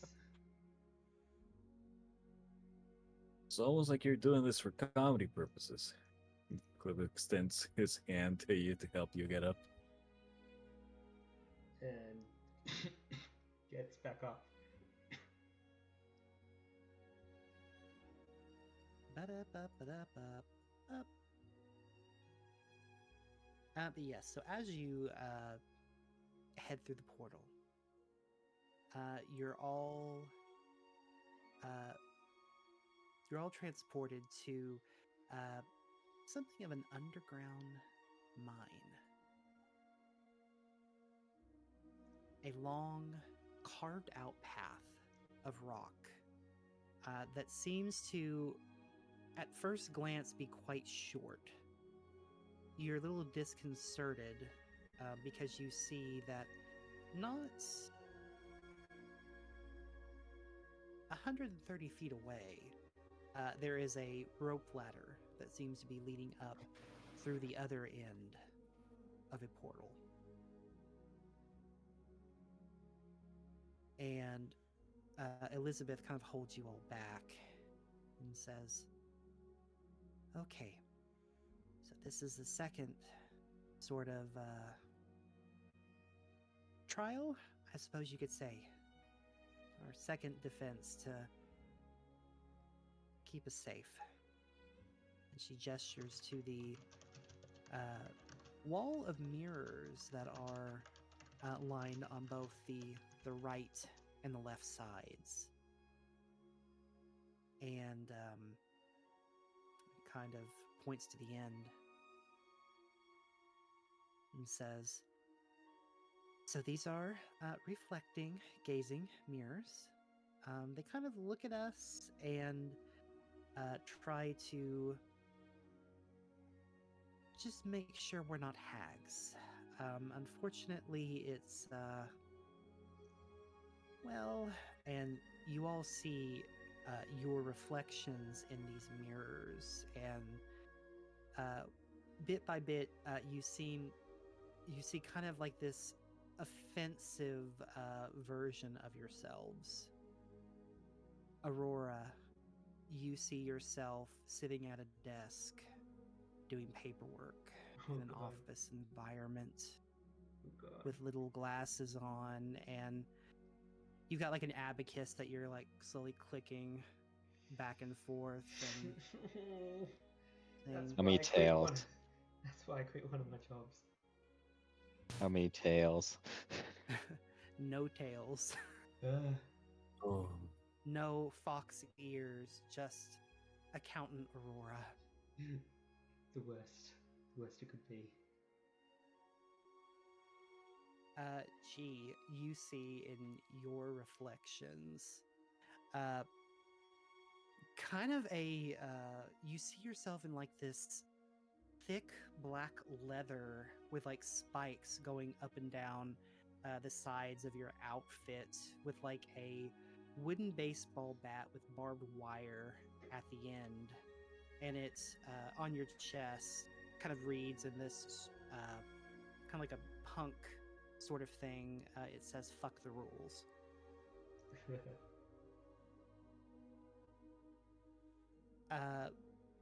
Mercion's reflection, as you kind of gaze upon it, you see like this cloud of black lightning behind her as she laughs maniacally into the sky, with like the body and blood of her enemies surrounding her on all sides. If this was a different genre, it would be a sexy nun. And Cliff, you see a vision of yourself kind of surrounded by a whole bunch of children that are like reaching out, asking for help, and you witness yourself saying, "Fuck them kids," and you punt one about 10 feet in one direction.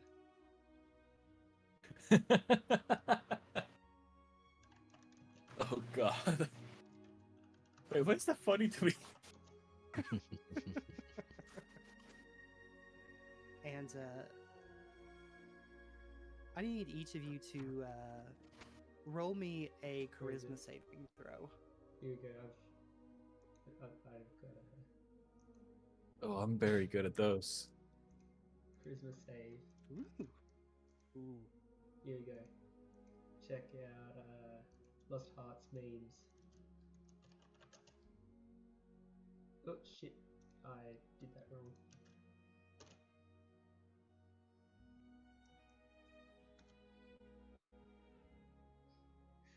Okay, charisma save.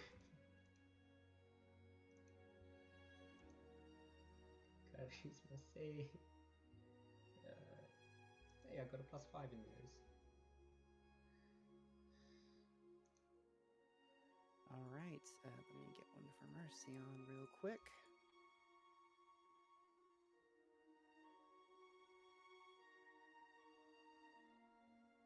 Okay.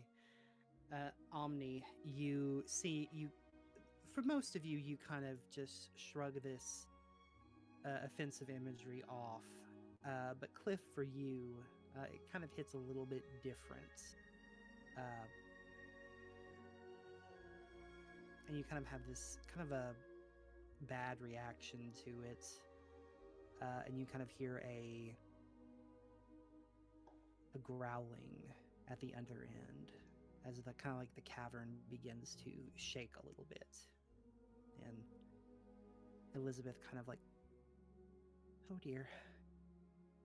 Yeah, so hags hate, being mocked and disrespected. So we kind of thought, if we made fun of them, it was okay. It's not the best test in the world, but don't worry, we've got a couple of others. We'll be fine, probably. As you I'll kind of begin moving forward. And the next kind of layer of mirrors kind of begins showing you, each of you, kind of this flash, this this terrifying image that kind of causes you a great deal of fear. G, your heart sinks as you watch your sister on a trapeze, slipping, falling, and begin plummeting towards the ground. Aurora, you kind of see this flash of your mother walking towards the palace, but as she's walking, you kind of watch as she completely vanishes from the road, just disappearing, even her shadow, nothing left behind. Cliff, you kind of have this vision of your family, all of them, with the names that you now know, and you see them all kind of trapped in a dollhouse, much like you were as a child. And Mercion has this visage of a handsome man in blue chainmail with a sword pierced through his chest. And I'd like for everyone to go ahead and make me a wisdom saving throw. Ooh, this seems better at those. I was built for this. And Mercion.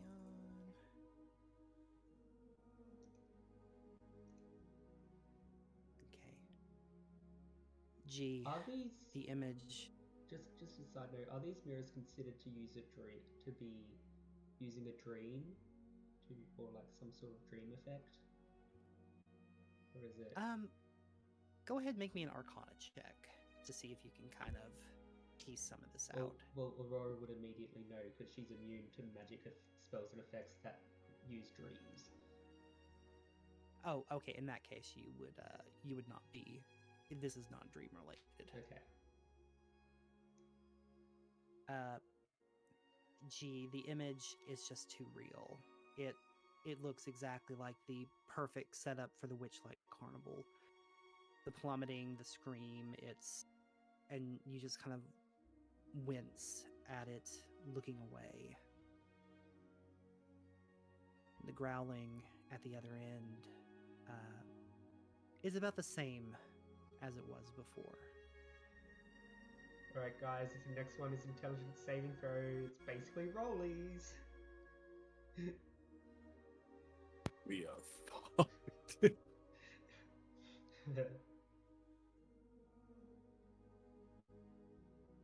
You guys want me to pop a bless? If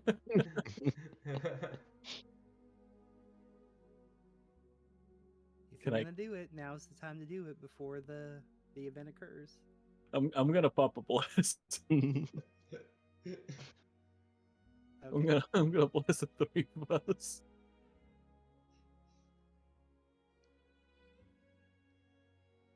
As you get to this next set of mirrors, you slowly begin to you kind of see this strange, like, patterns of light begin to impede your ability to move forward.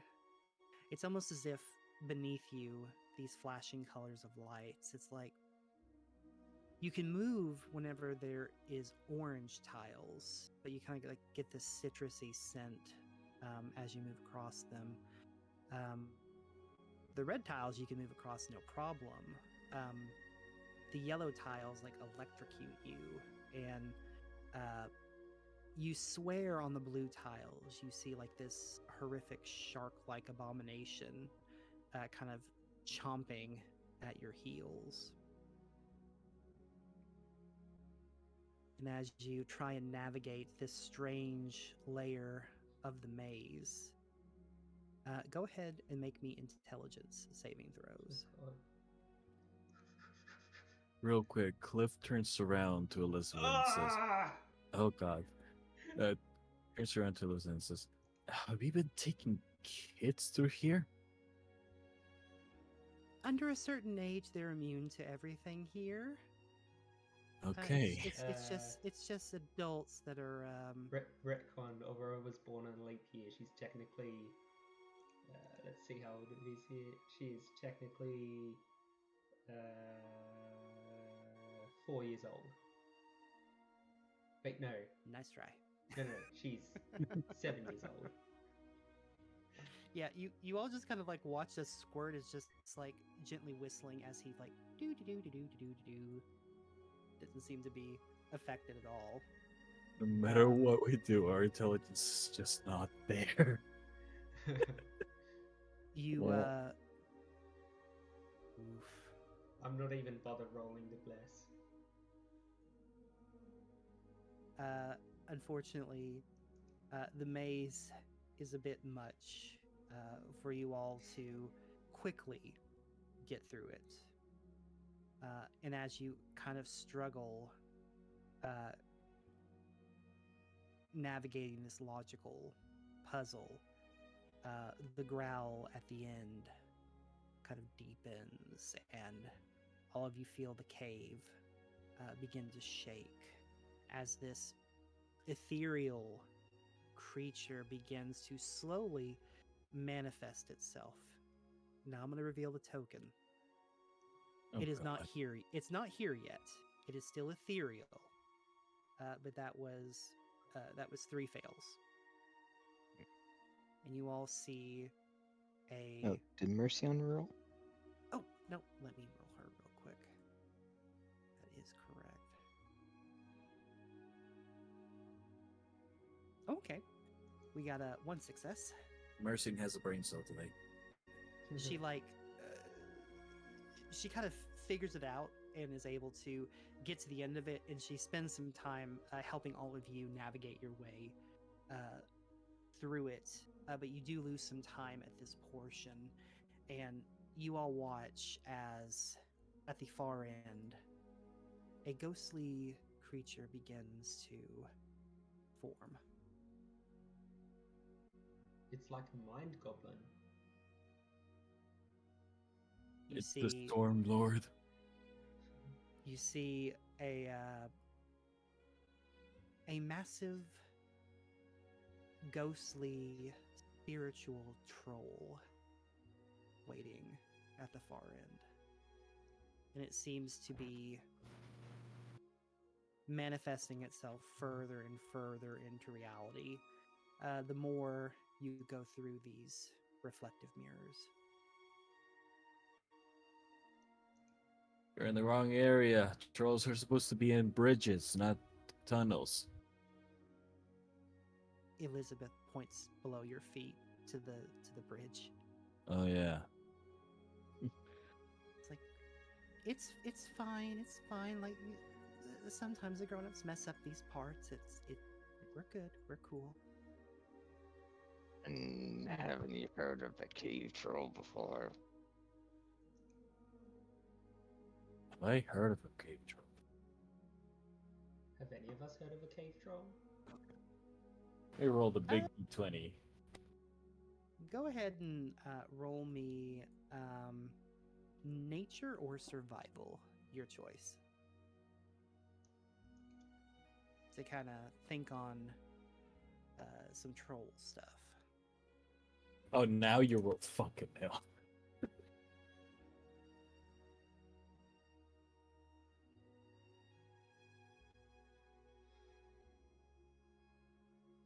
Let's see, with a 25 and a 23, Aurora and Omni, you kind of know the basics of trolls, which is they usually congregate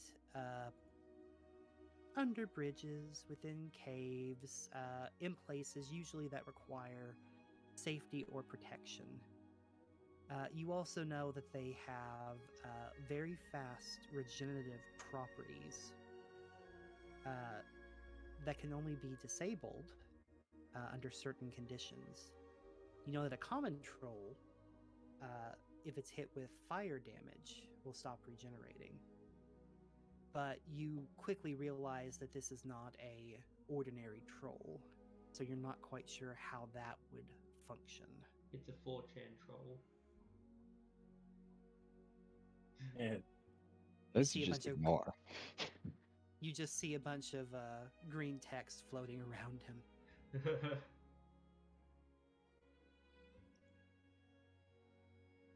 And at this last portion of the mirrors, each of you see two mirrors kind of like appearing before you. One mirror has a single person on it. The other mirror has 4 people on it. And floating in front of these 2 mirrors is a single hammer. And floating above it, the hammer is a little bit of text that seems to ask the question: which of these mirrors and the people inside would you sacrifice?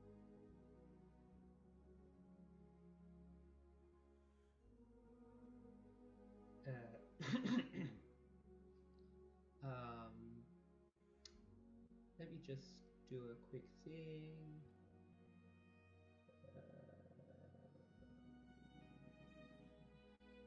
Yeah, I think it'll be history this. Nope, Aura does not know about the King's Dilemma.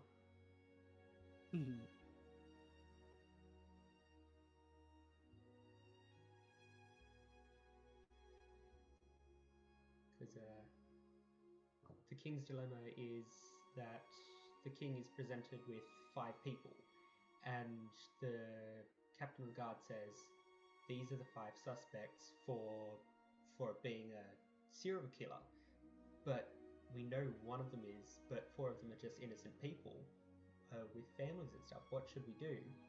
And the King's Dilemma is that should the king release them all and have a serial killer out in the wild, and has to make the decision immediately, or should he put them all in prison or execute all of them just to be sure that there's no serial killer, or find some other way. And it's like a test of what sort of ruler you are.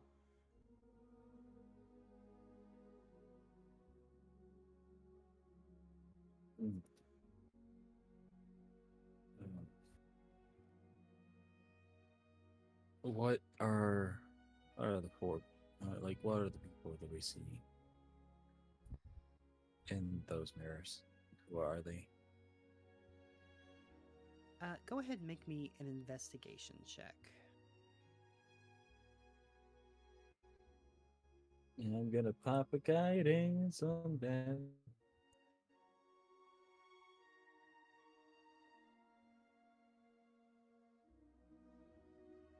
Ooh, that's good investigation. So the question asked us is, which group should we sacrifice? To continue along the path. Okay, sorry. That is a 19. I would not actually cast a guidance, because guidance is concentration. I would want to keep less. Oh, okay. Gotcha. So with your investigation checks, Omni and G, I'll give you a little extra information for each of you. G, you kind of look at the individual on the left. Some of the takeaways that you get right away. He's definitely wearing much nicer clothes. Definitely high quality, maybe even a low level of nobility. He's got a silver chain around his neck. He's got a couple of silver rings on his fingers. He doesn't look familiar to you or anyone else. He has a pleading look on his face. And with a 19, and given your background in security, you also, I would say, would notice that on his belt is kind of a sheath of a sword that has no blade in it. but you see that the way it is worn kind of warrants that he is probably someone in the military, the army, a knighthood of some kind. So someone of considerable wealth who has spent some time in the knighthood. Cliff, as you kind of inspect the mirror with the 4 individuals with a 19, they definitely have a much lower end fashion. Not impoverished, but definitely common folk. They have much simpler pants. Some of the belts are frayed. The coin pouches that they have on them are much. You can probably gather that there's not much in there but copper. Each of them also appear to have these worn, weathered hands. They're all pretty well muscled, so you gather that they are all laborers of some sort. There's 2 men and 2 women. In addition, because you rolled a 19, you do notice that while 3 of them kind of have the same pleading look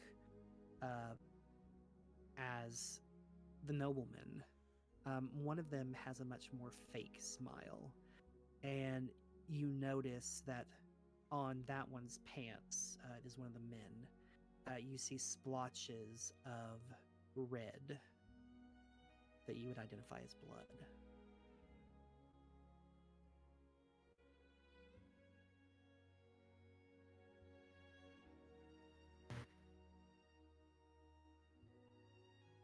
Eat the rich. I was gonna say sacrifice neither and find another way around.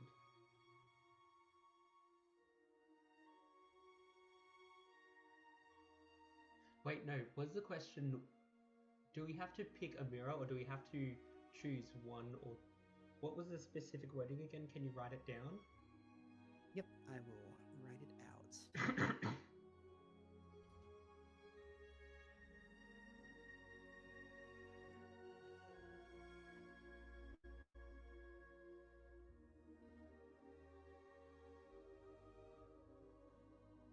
So you've got 2 floating mirrors, one with the wealthy knight, one with 4 peasants, but one of them looks a little bit sketchy.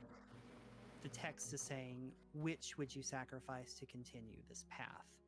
And you've got this hammer, which you can gather you're meant to smash one of these mirrors.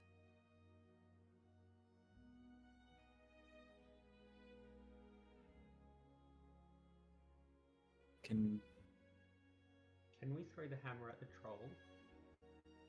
To sacrifice the troll? You could certainly try.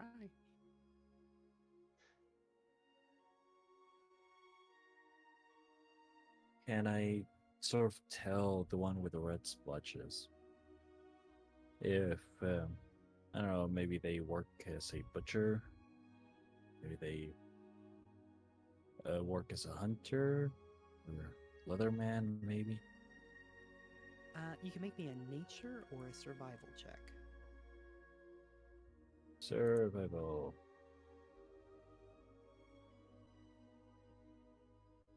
With a 15, you being a ranger, you kind of know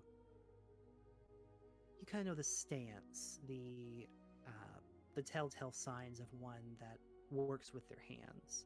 And while this individual does seem to look like they work with their hands, you just get this feeling,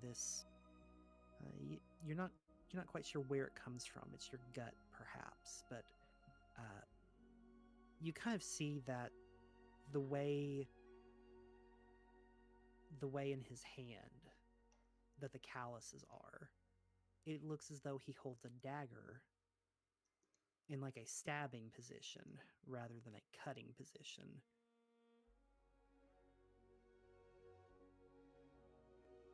and whether or not I'd say go ahead and give me an additional insight check. Okay. Insight. Here it is. Ooh, that's good insight. Um, no, you kind of gather that this individual, although he likely works with his hands, just the way he stands, just the way the calluses on his hands are, the way he doesn't have that same look like the others. And just from your experiences on this journey, seeing people without a conscience, you can kind of tell that this man is likely a killer of some kind. Okay. Oh, that one over there looks mighty guilty. I sure as hell don't want to sacrifice 3 other people to get somebody who's interested. Well, what if we don't have to sacrifice those 3? Because it's like, which would you sacrifice? What if we can say that we only sacrifice the killer? Because it doesn't specify we have to get rid of all 3, I guess. I don't know if there's any like verbal verification system. Looks towards Elizabeth.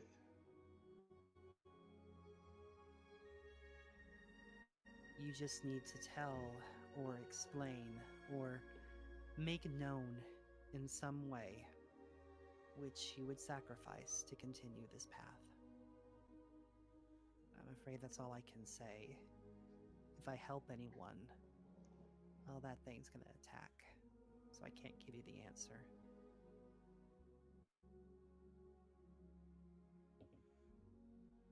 You want to go? Let's see.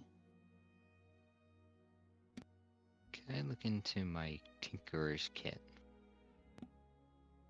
See if I can find something that can turn into a glass cutter. I would say yes. A tinkerer's kit would have something of the like, or at the very least, something you could use in conjunction with your blade to aid in that process.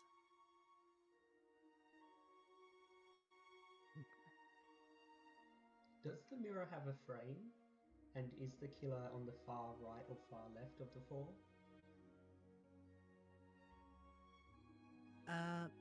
I would say, so the mirror that's floating in front of you, for visual purposes, it looks like the mirrors that are lining this hall.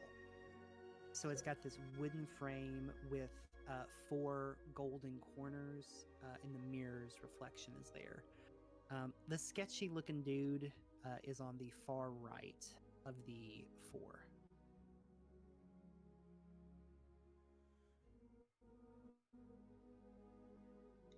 Do you want to pull apart the frame and just like cut out the sketchy guy?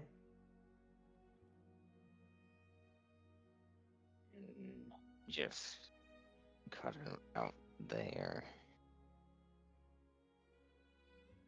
And like sort of give it a general outline of where, with like the glass cutter outline of the killer. Gotcha. If you give this cut around here, and then you take a cloth and a hammer and tap there, it breaks the section that you want, but leaves the rest of the glass unbroken.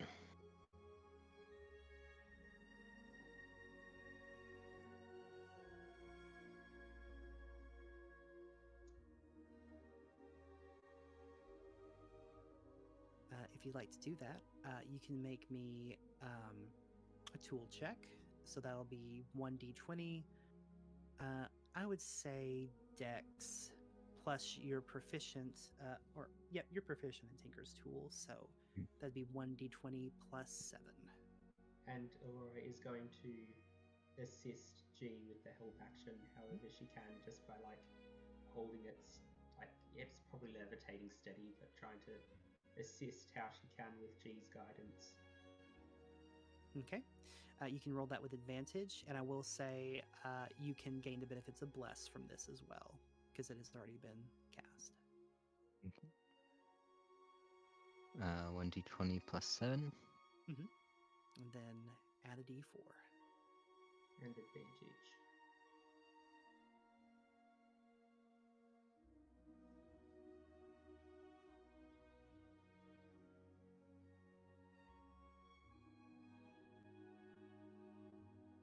All 19.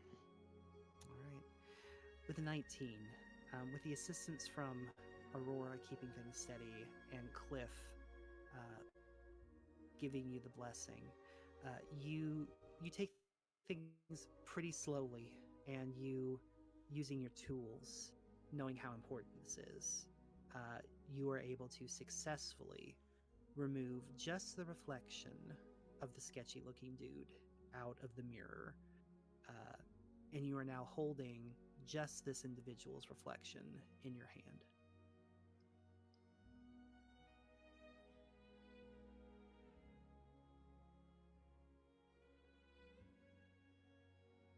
Well, now what?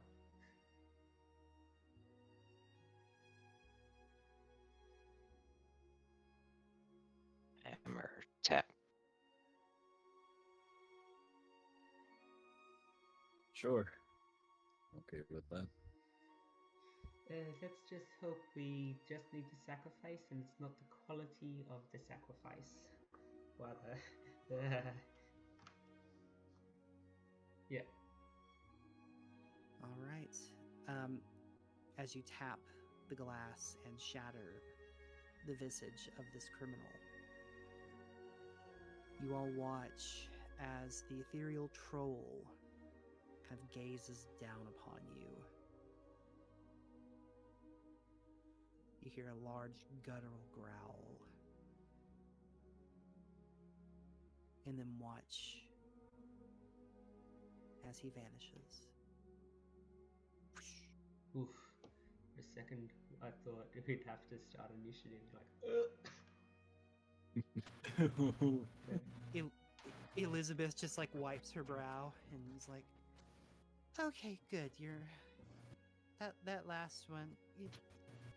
You know, most hags would just blast them both and just hoping to get them out of the way. So that's great. I'm glad you aren't serial murderers." that's totally how I did the Dark Brotherhood. How, like, when you get kidnapped for the Dark Brotherhood, I didn't choose one. I just fire breathed all of them.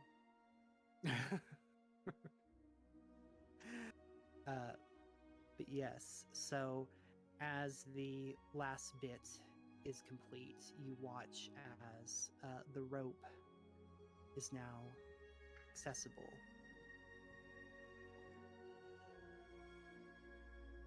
And as you all kind of gather yourselves and you head back up the stairs, and you find yourself once more in a familiar looking spot. Don't mention the recycled map.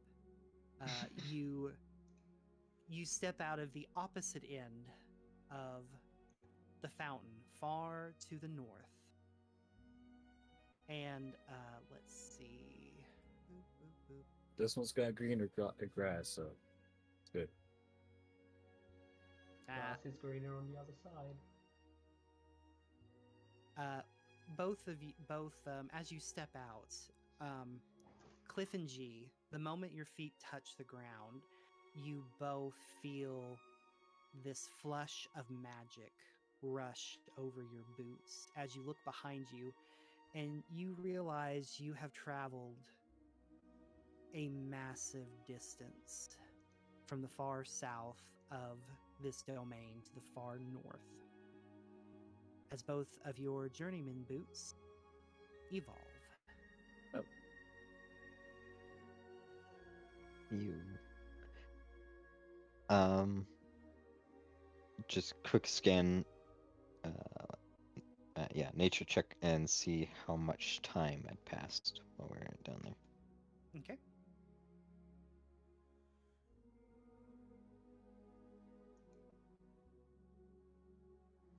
From the position of the sun, as you look up, you realize the only amount of time that has passed is the amount of time you were underground. So only 30 minutes has passed. It is now 12:30 in the afternoon. Oh, that's quick. Elizabeth nods and is like, yeah, they've got some crazy magic in here. Like, can you imagine if you could just like have a little secret tunnel like that back home? We could go anywhere. Aurora kind of like laughs. Yes, there's totally not secret tunnels like that in Quebec. That's too bad. Elizabeth looks at Aurora and then to grafted through is like, we don't talk about those.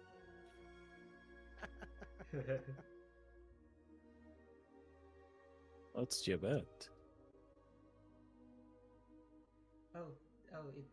It's a place where my boss organizes some things occasionally. It's kind of, yeah.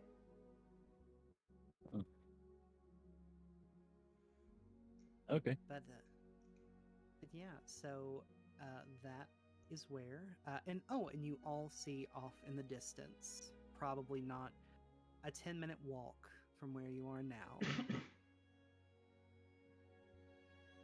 a sentient tree with a large shack, tree house atop it. And that is where we will end tonight's session. And next session, you will have officially made it to Little Oak.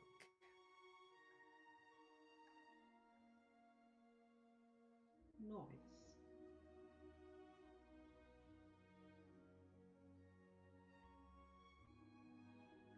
Oh,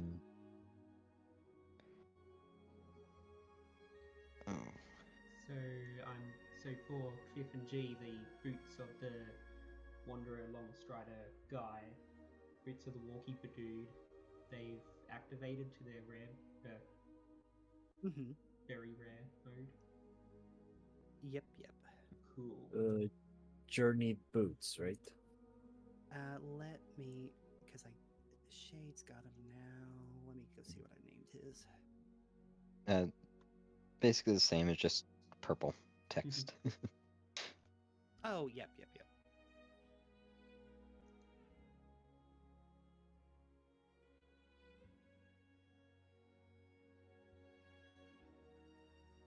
And they can be unattuned now.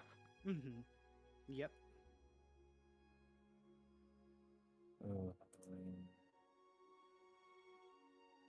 Yep, the journey to boots.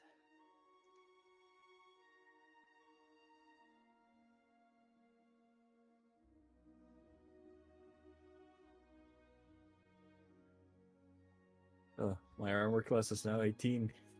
Well, Yeah. well, that has been a wonderful game, and to the people watching the stream and through YouTube, just like a werewolf, remember to like and subscribe, and we will see you later.